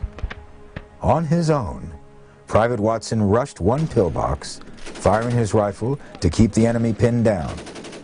When he was in position, he hurled a grenade inside. He then rushed to the rear of the fortification in order to kill the enemy soldiers as they retreated. Watson's squad was now able to continue its advance. But they were pinned down once again at the foot of a small hill. Watson and his ammo bearer scaled the jagged incline under fierce mortar and machine gun barrages, firing from the hip as he climbed. From the reverse side of the hill, the Japanese soldiers attacked him with grenades and knee mortars. He stood fearlessly erect in his exposed position at the crest of the hill so that he could fire upon the enemy positions. For a harrowing 15 minutes, Private Watson held the hill under withering fire, killing 60 enemy soldiers before his ammunition was exhausted and the rest of his platoon could join him. Following that, he took out 2 more enemy positions, rescuing 4 Marines who had been pinned down by their fire. Over the 2-day period, Private Watson single-handedly eliminated 90 enemy soldiers, becoming known as the One-Man Regiment. On October 5th, 1945, President Truman presented him with the Medal of Honor. John Browning's Model 1918A2 BAR served as the military's light machine gun, while 2 other Browning guns served as the medium and heavy machine guns of World War II. The .30 caliber M1919 Browning, developed out of the M1917 heavy machine gun used in World War I. That model was a workhorse that continued to serve during the Second World War. But Browning improved upon it in later designs, resulting in the M1919 being air-cooled with a perforated barrel shroud rather than a water jacket. There were multiple variations on the M1919, But the most common was the A4. It had both fixed and flexible mounts for use on vehicles or by infantry. The fixed mount made the M1919A4 a formidable defensive weapon on board bomber aircraft like the B-17 Flying Fortress. The flexible mount could attach to a tripod and be operated by just two infantrymen, the gunner and the loader. But though the model 1917 had been a heavy machine gun in World War I, the M1919 was now a medium machine gun. The heavy gun was also Browning's. With the .50 caliber M2 Browning machine gun, John Browning completed the trifecta of America's light, medium, and heavy machine guns of World War II. The M2 was similar in design to the M1919, but used a much larger .50 caliber cartridge, developed at the same time as the gun. The M2 was created to address a need identified by commanders during World War I. The military needed a gun that could punch through the enemy's heavily armored vehicles and aircraft. The M2, also called the Ma-Deuce, served that need in various roles. In addition to being an infantry support weapon, it was an anti-aircraft gun on some ships, as well as on the ground. It also served as the primary or secondary weapon on many armored ground vehicles, and a light barrel version was used on aircraft. The Ma-Deuce can also serve as a sniper rifle. During the Vietnam War, U.S. Marine Gunnery Sergeant Carlos Hathcock II would use a scope-mounted M2 to kill the Viet Cong from 2,500 yards away, almost 1.5 miles. But most infantrymen were not carrying machine guns. During World War II, they were carrying the weapon that General George S. Patton, Jr. called the greatest battle implement ever devised, the M1 Garand. Often called simply the Garand or the M1, the rifle was designed by John Garand at the Springfield Armory. The M1 Garand was the first semi-automatic weapon to serve as the standard issue infantry arm in any country in the world. U.S. soldiers and Marines carrying it had a distinct advantage over their enemies, firing .30-06 cartridges out of an 8-round clip at a much faster rate than the standard bolt-action rifles. The M1 Garand usually had a 10 or 16-inch bayonet attached, making it an even more formidable weapon. One soldier who quickly qualified as an expert with the M1 and demonstrated its capabilities in combat was Private John R. McKinney. J.R. McKinney's 123rd Regiment landed in Luzon, the largest island in the Philippines, in February 1945. Over the next several months, they and other American units, combined with Filipino troops, succeeded in recapturing the island. Late in the campaign, the 123rd was tasked with security operations at the installations at Dingalan Bay on the eastern side of Luzon. While in Dingalan Bay, Private McKinney was one of several men who manned a machine gun emplacement protecting the defensive perimeter. At 5:30 a.m. on May 11th, 1945, McKinney had just been relieved from his night-long duty on the gun. He'd settled into the tent that he shared with two Filipino guerrillas and was just drifting off to sleep, his M1 Garand rifle cradled in his arms. He was awakened by the ruffling sound of his tent flap being opened. Thinking some of his buddies were playing a prank, he was surprised when the flaps flew open to reveal a Japanese Imperial Army soldier, sword in hand. The soldier swung the sword at McKinney's head, but only managed to slice through a bit of scalp and part of McKinney's ear. McKinney was stunned, but his training kicked in immediately. He rammed the butt of his rifle straight up into his attacker's chin When the soldier fell, McKinney followed up with another strike, crushing the enemy's skull. Another Japanese soldier rushed in, bayonet first. McKinney shot him in the chest.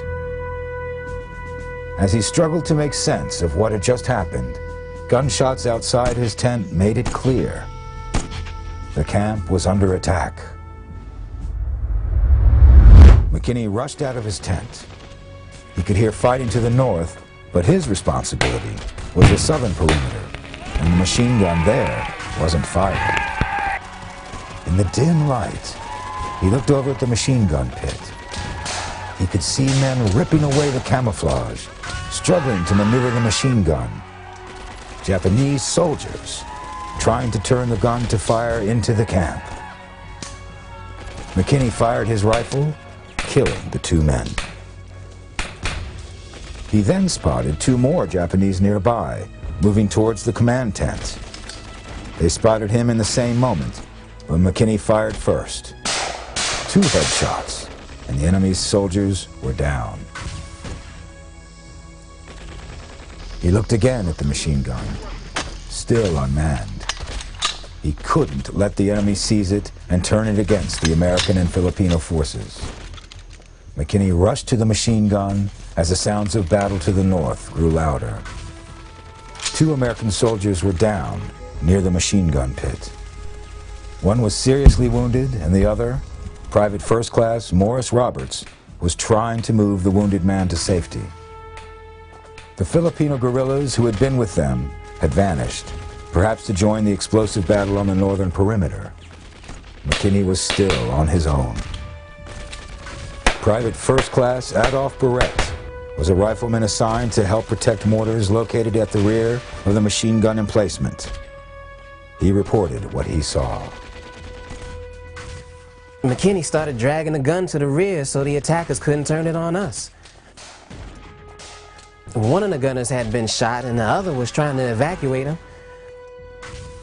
I saw about 10 Japs armed with rifles, bayonets, and long-pointed poles rush to position, but I was afraid to shoot into the group for fear of hitting one of my buddies.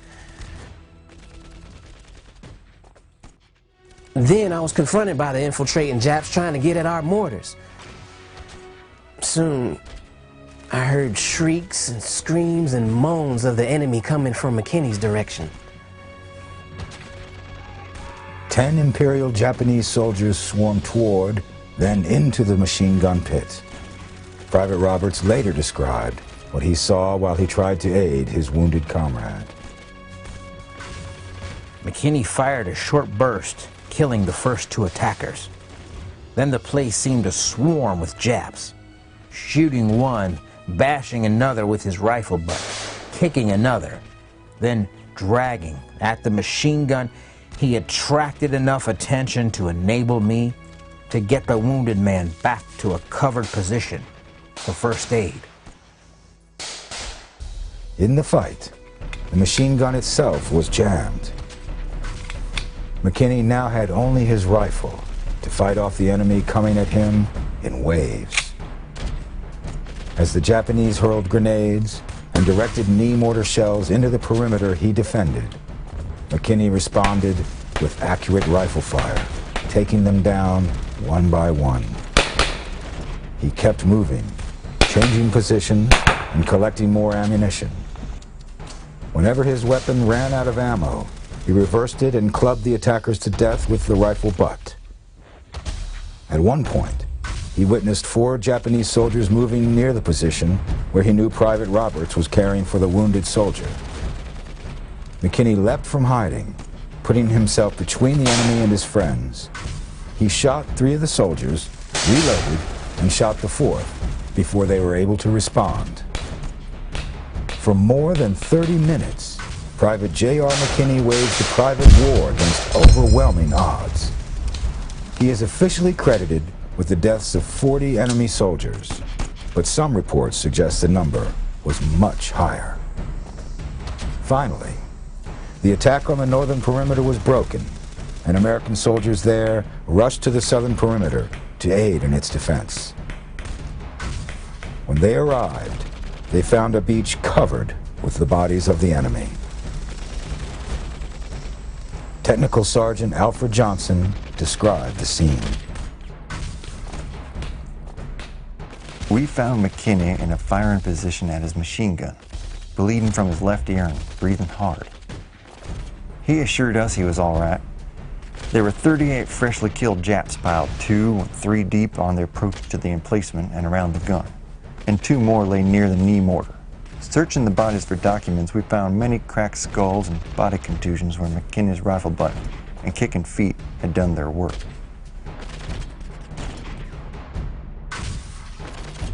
For his actions that day, J.R. McKinney was promoted to sergeant, and on January 23, 1946, he was presented the Medal of Honor in a White House ceremony.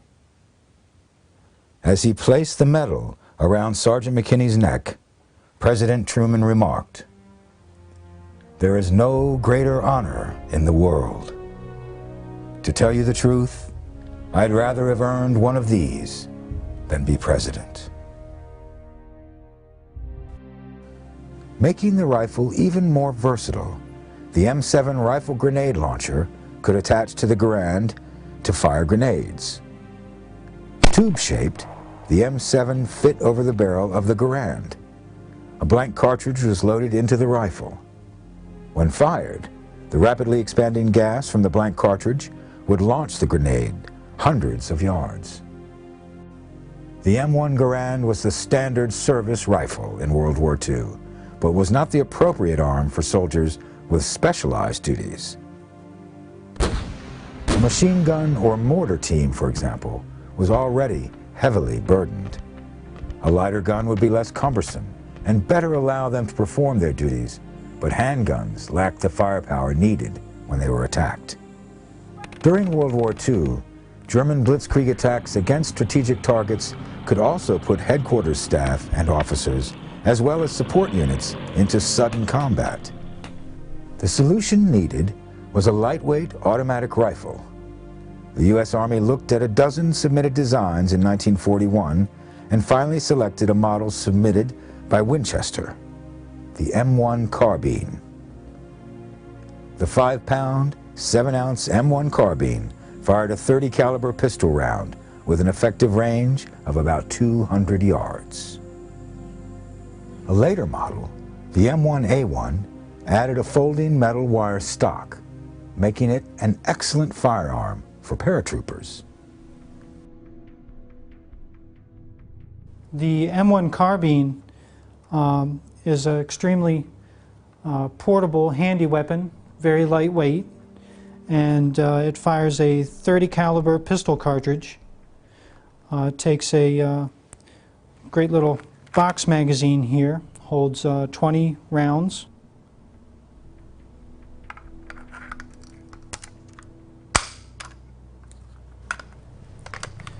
It operates on the short stroke piston developed by a North Carolinian named David Williams. It's an extremely effective weapon. It was developed in direct response to German blitzkrieg tactics.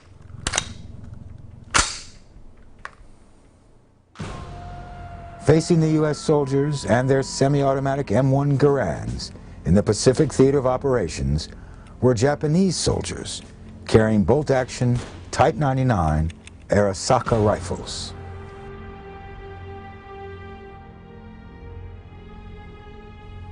After the war, thousands of Type 99s made their way to the U.S. as trophies of American soldiers.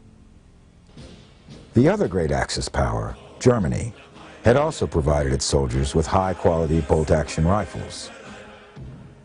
The Carabiner 98K was the latest in a line of reliable rifles of the Mauser design, going back to the G98 of World War I. It was used by German soldiers on every front and throughout the war. The K98 was well regarded for its accuracy, at 500 meters without sights, or at 1,000 with a scope. But its rate of fire couldn't compare to the Garand. The Germans weren't the only ones who used the K98. The rifles were also popular among Germany's enemies. The Soviet forces, in particular, made great use of captured K98s in the early years of the war when they lacked sufficient arms of their own. The standard rifle for the Soviet forces was the Mosin Nagant rifle model 1891-30. The Mosin Nagant rifles went back to the 1880s when the Russian imperial government sought out a rifle design that could compete with the Mausers, the Lee Medfords, the Krag-Jurgensens, and other repeating bolt-action rifles. Captain Sergei Ivanovich Mosin of the Russian Army designed the rifle that would bear his name during the 1880s, and in 1891 his gun was selected for the Russian Imperial Forces, incorporating elements of the magazine design by the Belgian Leon Nagant. Modifications were made to the Mosin Nagant rifle over the years, and during World War II, the most common variant was the design from 1930. The model 91-30 maintained the sturdy and efficient bolt action and magazine from previous models. The barrel length was reduced 2 inches, giving the rifle an overall length of about 48.5 inches. An upper hand guard was added, and the rear sights were recalibrated. A mounted scope turned one variant of the 91-30 into the most widely manufactured sniper rifle in history. This was the sniper rifle used by Major Ludmila Pavlichenko, the most successful female sniper in history. Pavlichenko, already an accomplished marksman, volunteered for service when Germany invaded Russia in 1941. She was one of 2,000 Russian female snipers in World War II, and one of the only 500 who survived. She was credited with 309 confirmed kills, which included 36 enemy snipers. But the Mosin Nagant 91-30 remained a bolt-action rifle and suffered from the predictable slow rate of fire compared with the modern guns. After the German invasion, the Soviets began mass-producing a selective-fire, magazine-fed submachine gun, the PPSH-41.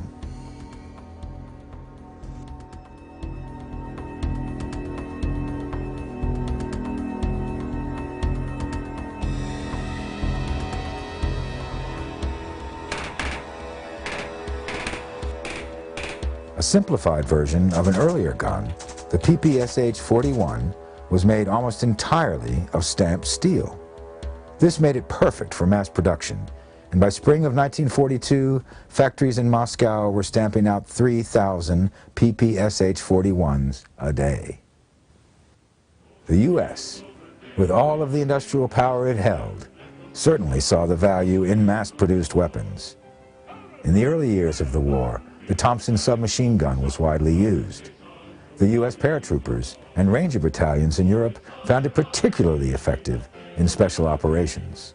Meanwhile, in the Pacific theater, the Marines used the Thompson to a limited degree and generally preferred the BAR rifle's power. The U.S. military sought a replacement for the Thompson, something lighter and easier to manufacture. The .45 caliber M3 submachine gun satisfied those demands. Weighing just over 8 pounds, the gun could fire 450 rounds per minute with a higher degree of accuracy than the Thompson. It was stamped out in a shape similar to a mechanic's tool, which led to its nicknames, the grease gun or just the greaser.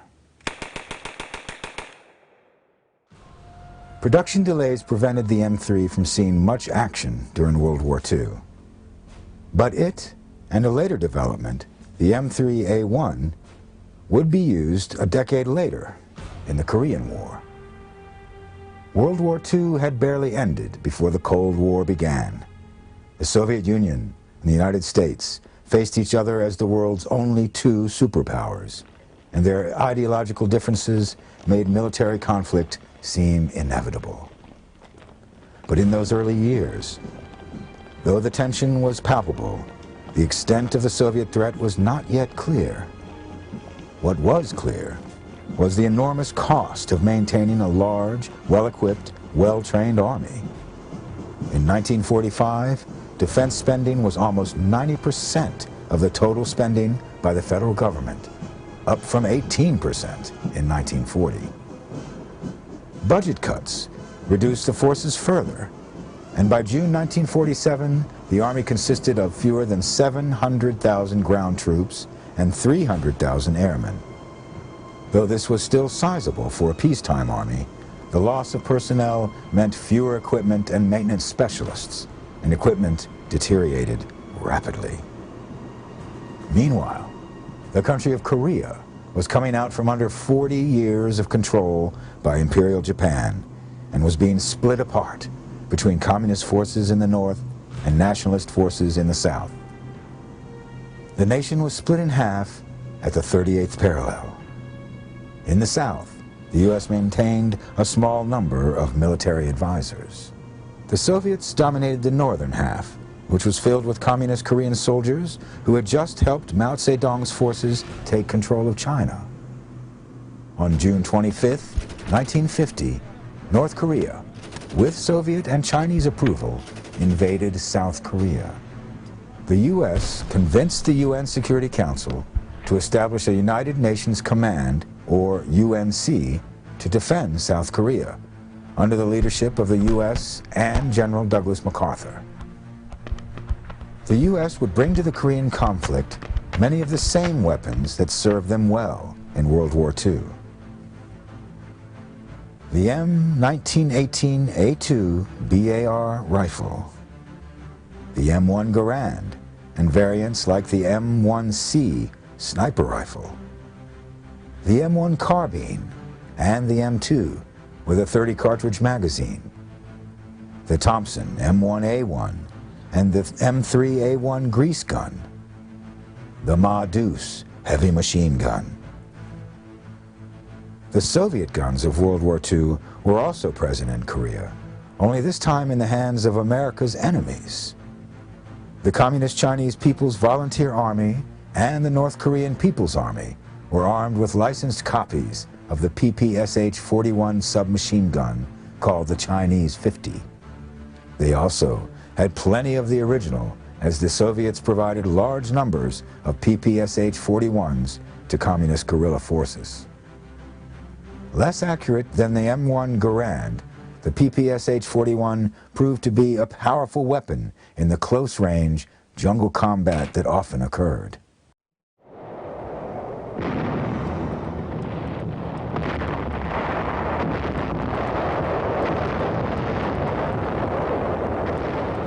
Although the battleground was in Korea, the war was in reality part of a larger struggle between the U.S. and the communist threat posed by the Soviet Union and China. And even after the major conflict in Korea had ended, the Cold War between the U.S. and the Soviet Union continued. In fact, at the time of the armistice that ended major fighting in the Korean War in July 1953, the U.S. had already been involved in another Southeast Asian country for 3 years. The small number of military advisors in Vietnam at that time would increase dramatically in the early 60s, as once again, the U.S. would fight a proxy war in Southeast Asia against forces supported by the Soviets and the People's Republic of China. And they would bring to that fight the latest and the greatest American gun, the M16.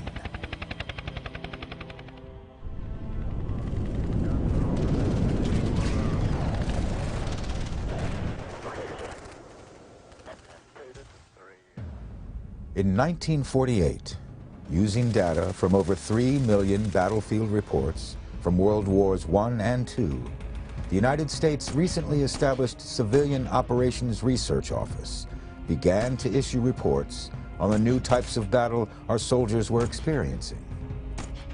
The reports stated that most combat took place within a short range, and the #1 predictor of casualties was the total number of rounds fired. Accuracy and aiming were no longer important in a field weapon. Our infantrymen needed not only lighter weight guns, but lighter ammunition as well. Since the field of battle had grown smaller, whichever team would be able to carry and fire the most ammunition would be more likely to win the battle. and possibly the war. As the landscape and the psychology of war evolved, and the Red Scare led us into the Korean War and ultimately Vietnam, brave individuals on and off the battlefield worked tirelessly to ensure that our servicemen were equipped with the latest and most advanced gun.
In 1965, it was clear to President Lyndon Johnson that an escalation of U.S. military forces would be necessary to combat communist forces at work in North Vietnam.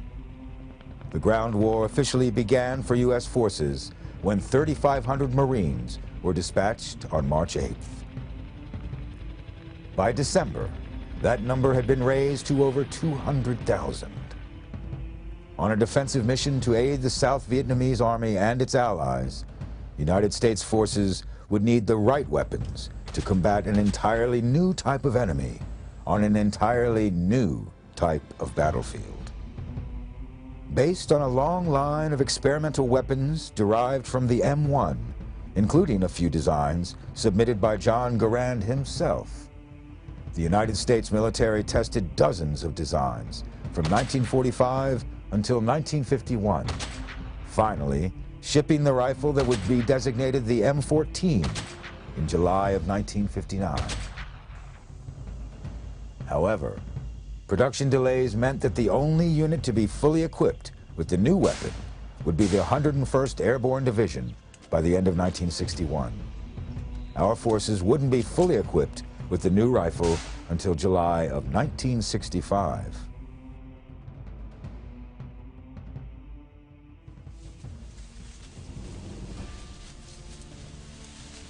By the time the U.S. forces were fully equipped with the rifle, its use in the Vietnam War had quickly exposed its strengths as well as its weaknesses.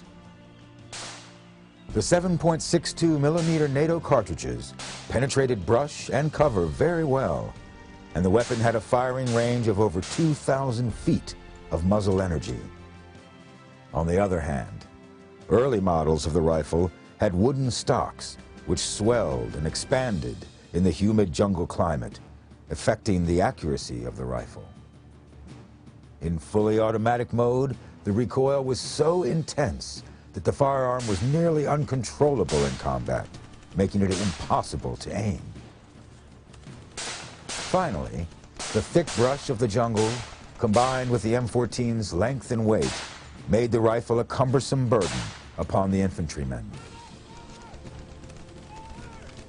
Largely due to these issues, the M14 would be the last of the battle rifles to be issued in quantity to U.S. forces.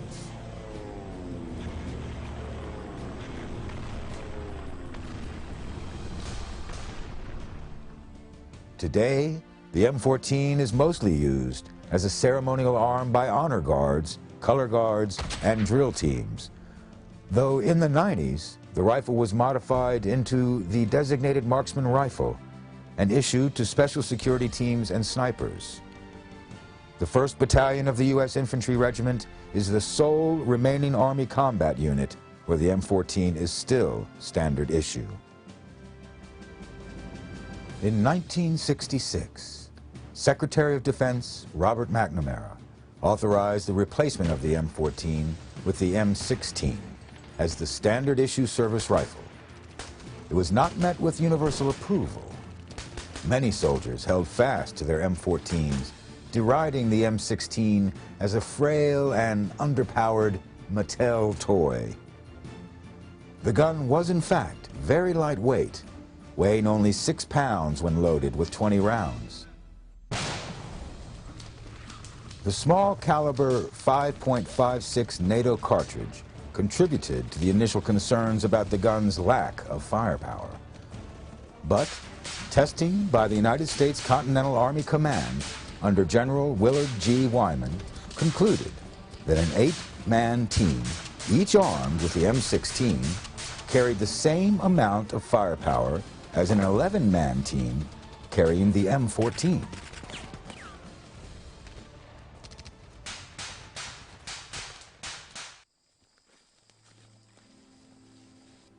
In October of 1961, Armalite, initial manufacturer of the rifle, then known as the AR-15, sent 10 of the new weapons to Allied forces in Vietnam for testing on the actual battlefields.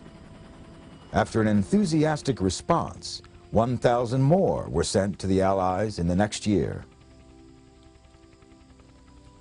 While the United States Special Ops units praised the weapon, and the United States Air Force officially adopted the rifle, now designated the M16, in 1962, the first shipments of the weapon arrived in U.S. soldiers' hands without proper instructions or cleaning supplies.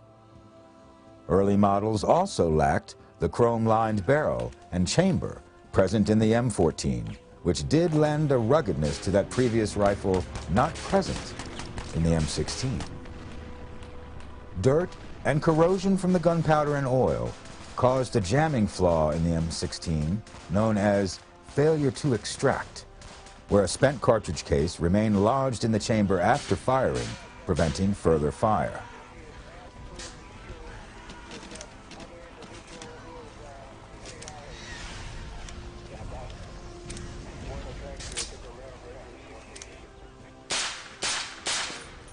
While the lighter weight and smaller ammunition meant a soldier was capable of carrying more ammo and thus more firepower, the durability and functionality issues of the M16 were to prove deadly on more than one occasion, as one Marine Corps rifleman notes. We left with 72 men in our platoon and came back with 19. Believe it or not, do you know what killed most of us? Our own rifle. Practically every one of our dead was found with his M16 torn down next to him where he'd been trying to fix it. Although the early problems with the M16 gave the weapon an unreliable reputation, one that persists to this day, manufacturers soon rolled out the M16A1, a model which corrected the earlier version's deadly flaws. The chamber and the bore were now chrome-lined. Intensive training was supplied to our troops, and proper cleaning supplies were issued to the soldiers with the weapons. The first major conflict of the Vietnam War was the Battle of Ia Trang, beginning with the battle at Landing Zone X-Ray. In the week before Thanksgiving, in 1965, the U.S. Army came head-to-head with the North Vietnamese Army for the first time. It was a battle that would lead to 3 separate Medals of Honor.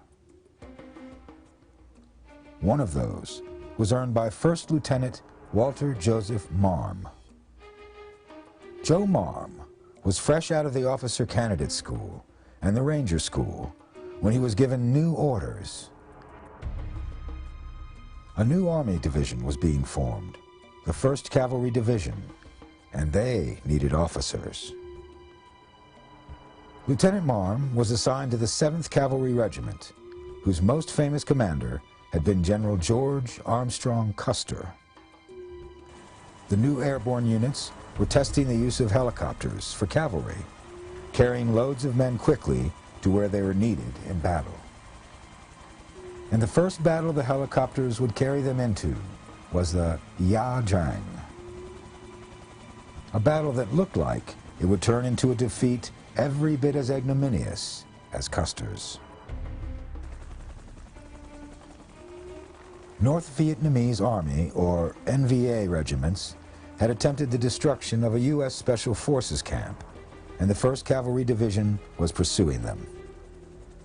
On November 14th, 1965, this pursuit led the 7th Cavalry Regiment's 1st Battalion to the Ya Giang Valley on a search and destroy mission. Battalion Commander Lieutenant Colonel Hal Moore entered the valley first, with members of his Bravo Company. 16 helicopters shuttled Bravo Company into Landing Zone X-ray on the northeast side of Chupong Mountain. They would secure the landing zone and await the battalion's Alpha, Charlie, and Delta companies. From the air, LZ X-ray looked flat and open. On the ground, it was a different matter. The landing zone was covered with elephant grass, up to 5 feet high, perfect for hiding enemy soldiers. Enormous anthills dotted the area, large enough to provide cover for weapons units. Colonel Moore knew the enemy had forces in this area. What he didn't know was that 3 regiments of the NVA were gathered nearby. Far more soldiers than the 1 company he'd managed to bring in so far. With the M16A1 and later variants of the rifle, the U.S. military had found its new standard-issue combat weapon. By 1968, the M16A1 had achieved widespread acceptance among our troops and officially replaced the M14 in 1970. Total worldwide production of the M16 family of firearms totals over 8 million, making it the most manufactured firearm of its caliber, and it has seen action in every conflict involving the United States since the Vietnam War. The M16 weapon system, first developed by John Stoner nearly 50 years ago, is a long-serving weapon. Really kind of loathed when it was first developed, fielded by U.S. Army soldiers in Vietnam. There was a rumor going around that the weapon was self-cleaning, and there was a great deal of problems with the ammunition selected. Apparently there were problems with the powder fouling the action. The tolerances are so close in that weapon that it was subject to fouling and jamming because of the problems. But it's a weapon that has had most of the bugs worked out of it. It's extremely durable. At the time it was developed, it was considered almost space-age technology. This was a weapon that was completely devoid of wood, as all U.S. military firearms had been up to that point. It was lightweight, very portable, and fired a new type of cartridge, the 223 caliber cartridge, or 5.56 millimeter. Was thought that a smaller cartridge size would enable U.S. Army soldiers to carry that much more ammunition on their person. And it's a weapon that people are looking to replace in the U.S. Army, but I think it's going to be fielding with our soldiers for a very long time to come. During the Vietnam War, the M60 machine gun earned the nickname the Pig due to the sheer bulk of the weapon. Since Vietnam, the M60 has served with every branch of the United States military. Officially adopted in 1957, the belt-fed machine gun was crew-served and was operated by teams of 2 or more soldiers.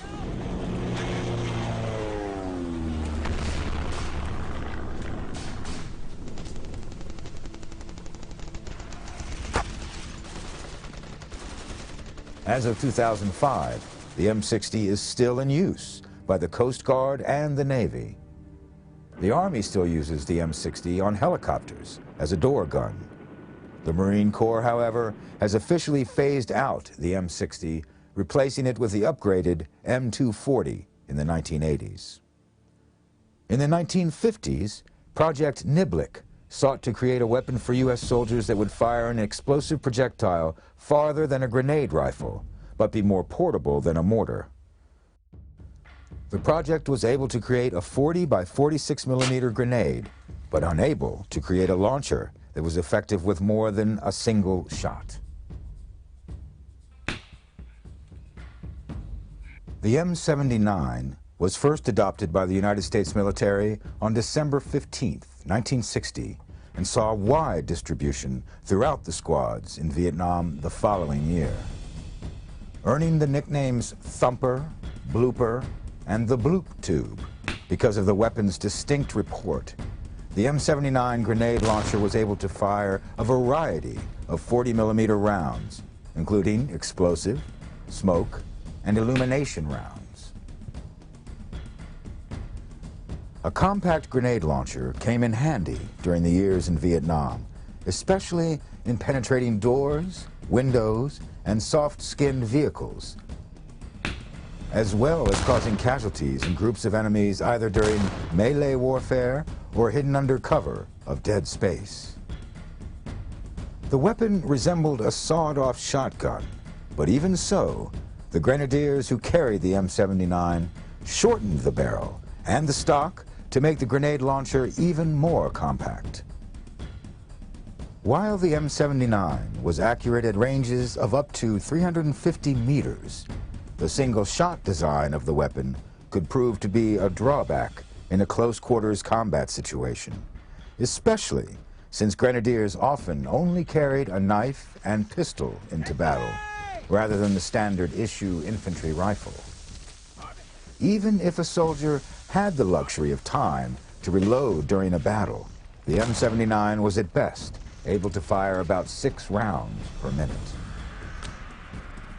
During the Vietnam War, grenade launchers such as the M203 were developed as attachments to the M16 family of rifles, largely replacing the M79 on the field of battle. In recent years, the M79 has seen use by the United States Navy SEALs and Army Special Forces because of its greater accuracy and range than the underbarrel attachment versions. Operation Iraqi Freedom saw the M79 employed in clearing improvised explosive devices, or IEDs, from roadways and battlefields. The M79 can also be used in a non-lethal capacity for crowd control in riot situations. The FBI and other law enforcement agencies use the M79 to fire M651 CS gas cartridges, and other agencies in many other countries use M1006 sponge grenades and the M1029 crowd dispersal rounds. In an effort to reduce the amount of gear a soldier carried through the harsh jungle terrain of Vietnam, the M203 grenade launcher was designed as an attachment to the M16 family of rifles. However, many variants of the launcher are compatible with a variety of assault rifles. A standalone grenade launcher, like the M79, might not have been appropriate for a close-range firefight, but the unpredictable nature of warfare during Vietnam made such a weapon indispensable. The M203 allowed a soldier to readily and easily switch between his rifle and the grenade launcher, and most importantly, saw that the infantrymen would not have to carry additional artillery.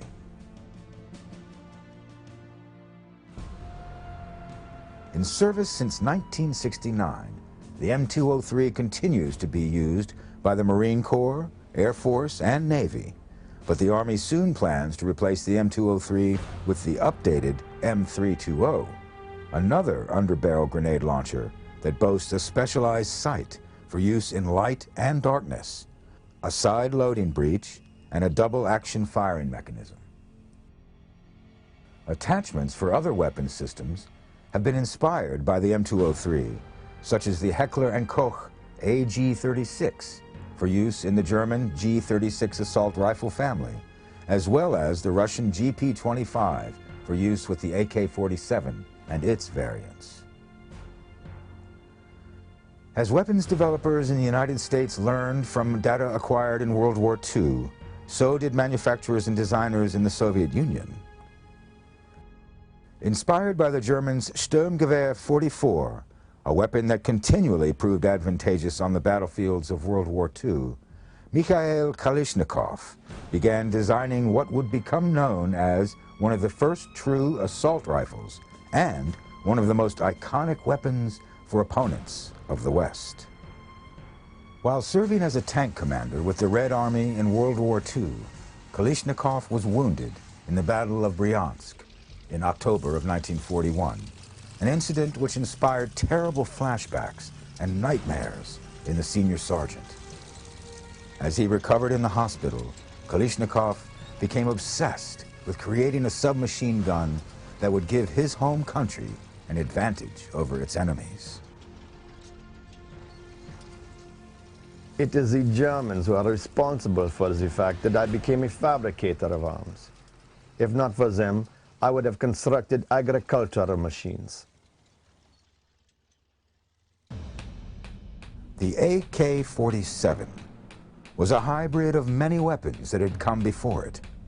The trigger and double locking lugs and unlocking raceway of the M1 Garand and the M1 carbine, the safety mechanisms of the Browning Remington Model 8, and the gas system and layout of the gun's inspiration, the Sturmgewehr 44. The gun was rugged, reliable, and easy to clean and maintain. The chromium-plated bore and chamber prevented the type of corrosion that could cause other rifles, like the M16, to malfunction and jam. The innovative curved magazine allowed for a smoother feed of ammunition into the chamber. All of these factors made the weapon a valuable asset to any of the Soviet Union's allies. While the Soviet Union officially adopted the weapon in 1949, the AK-47's reputation as an anti-Western icon was cemented when it was put to use by the Viet Cong during the Vietnam War. The simple design made the weapon easy to adapt for mass production, and the USSR provided the AK-47 to many of their allies at a very low cost during the Cold War. The AK-47 would prove highly advantageous in its use against the United States forces. Today, the AK-47 is for some a symbol of evil, but for others a symbol of freedom. In the West, the rifle is portrayed in media and literature as the weapon of stereotypical insurgents, gangsters, and terrorists. The later years of the Cold War saw the Soviet Union supplying the rifle to Syria, Libya, and Iran in their campaigns against Israel, and black market trading of the AK landed it in the hands of terrorist organizations like Al-Qaeda and the Taliban, as well as drug cartel enforcers at work in Mexico. However, in some countries, the AK-47 became the linchpin in operations to overthrow oppressive regimes, and the rifle is a revolutionary symbol in countries like Mozambique, where the weapon was so instrumental in the current leadership's rise to power that the AK-47 is featured prominently on the country's flag. Another rifle that saw use by the Viet Cong and the North Vietnamese Army, and at times proved advantageous in battle with the United States forces, was the Russian SKS and its variant counterpart, the Chinese Type 56 rifle. One of the first weapons chambered for the 7.62 by 39 millimeter M43 round, later used by the AK-47, the semi-automatic rifle was designed by Sergei Gavrilovich Simonov in 1943. The designer, working for the Soviet Design and Development Department at Russia's Tula Arsenal, had also previously built the Simonov AVS-36, an early automatic select-fire rifle that saw use in the early years of World War II up until 1940.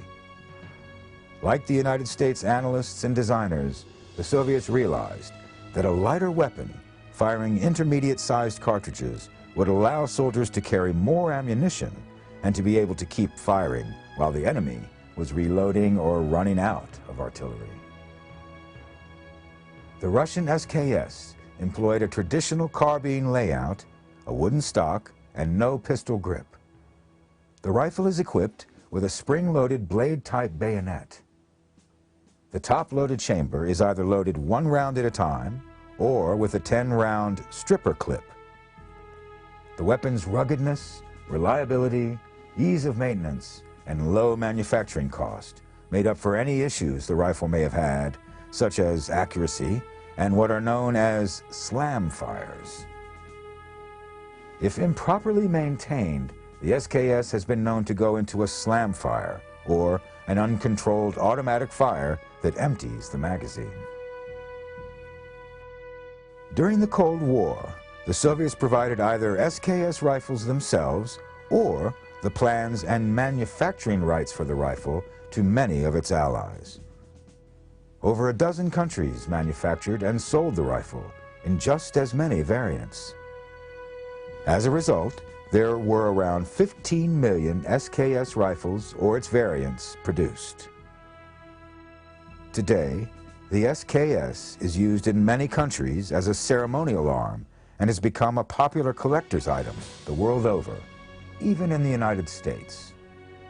The Russian SKS and its counterpart, the Chinese Type 56, along with the AK-47, provided the NVA and the Viet Cong with reliable, rugged weapons that were far better suited to the dirty, balmy conditions of the Vietnamese jungle that proved to be an edge over United States forces.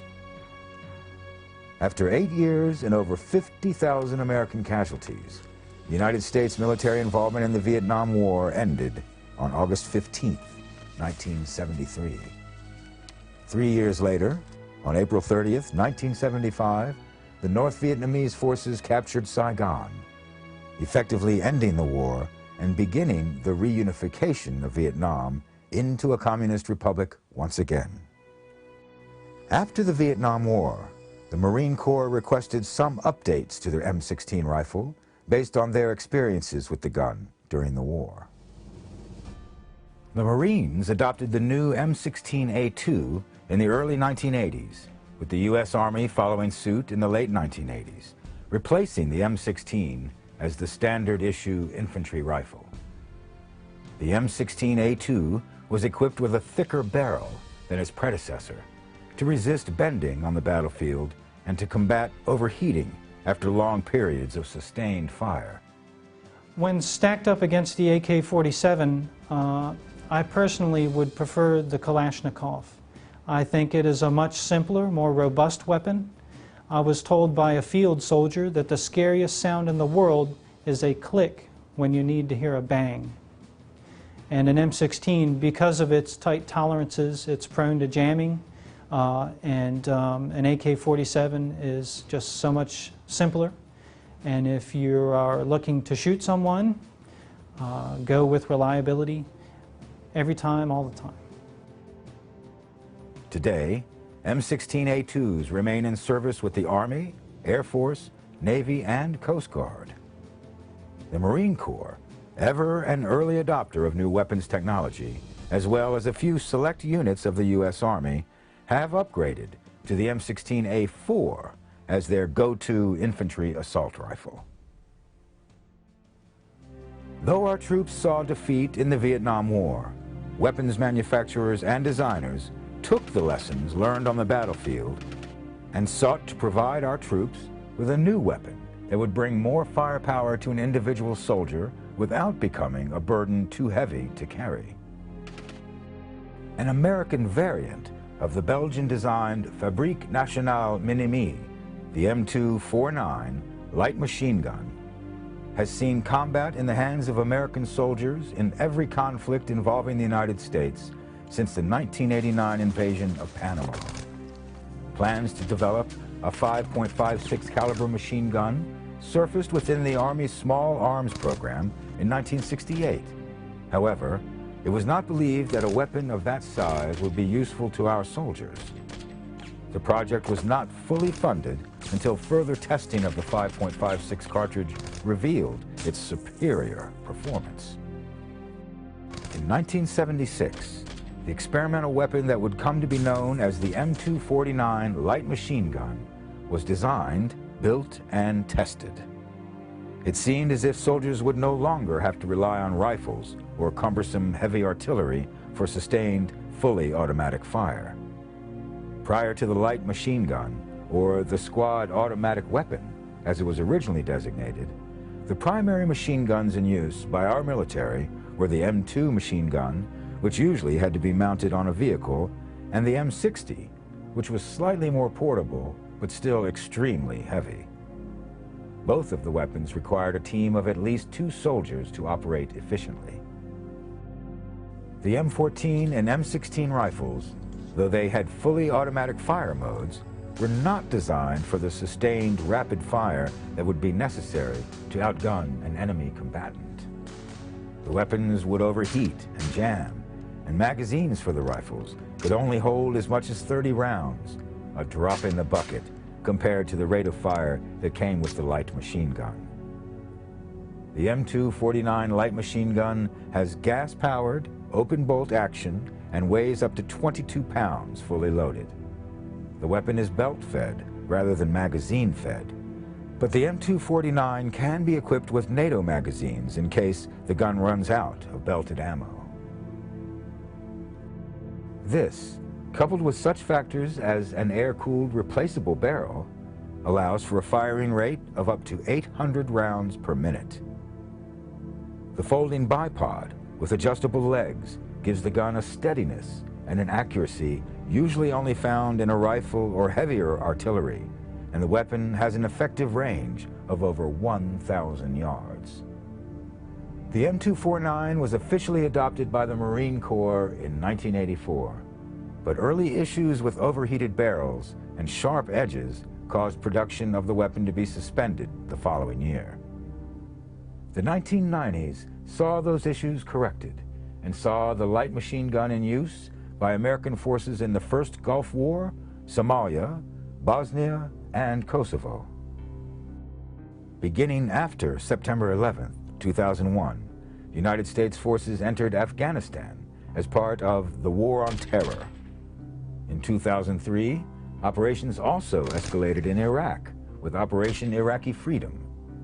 In both of these conflicts, United States soldiers carried M249s into battle. By this time, many of the weapons had been in service for as much as 20 years, and the sandy conditions of desert warfare had begun to cause problems with clogging and jamming in the light machine gun. The gun was becoming increasingly unreliable in combat. There were reports of some of the weapons having been spot welded, and even a few guns were held together by duct tape.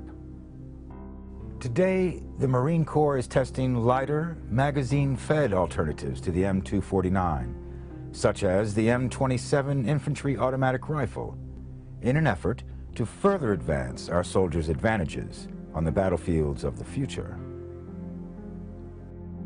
The Joint Services Small Arms Planning Commission was developed in the 1970s in an effort to sync the firearms used across all branches of the military. In the 1980s, the committee held a design contest to replace the standard issue sidearm used, in some variant or other, by every branch since before World War I, the M1911A1 pistol.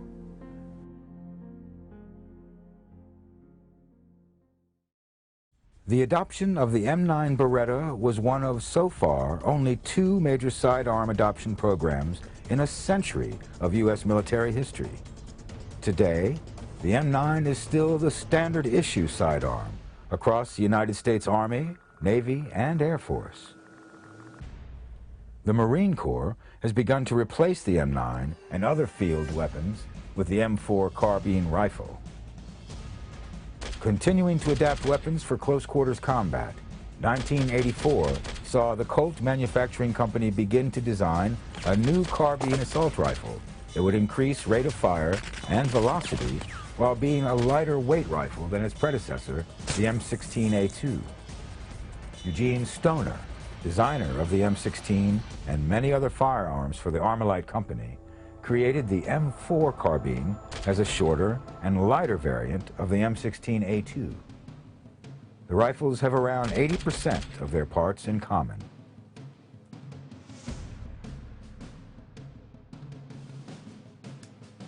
The United States military officially adopted the M4 in 1994 as a replacement for the M3 grease gun and the M16A2 rifle. Marine Corps officers up to the rank of lieutenant colonel and staff non-commissioned officers were issued the rifle to replace the M9 pistol in an effort to further the Marine Corps doctrine, every officer a rifleman. The M4 carbine has seen heavy use by United States forces, largely replacing the submachine gun due to its ability to pierce modern body armor. The weapon is eventually slated to become the standard issue assault rifle among American soldiers, replacing the M16. In 2009, the U.S. military took ownership of the M4 design in an effort to allow other manufacturers to compete with their own M4 designs so that we may continue to give our troops an edge in the war on terror.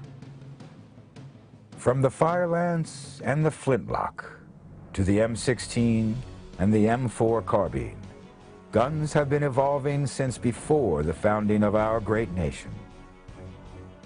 Even those who once worked with America's adversaries saw the importance of history and tradition, even in designing something completely new. As Mikhail Kalashnikov once said, "Each designer seems to have his own way, his own successes and failures. But one thing is clear, before attempting to create something new, it is vital to have a good appreciation of everything that already exists in this field. I myself had many experiences confirming this to be so." When future opponents disrupt the peace, what advantages will soldiers have over the enemy?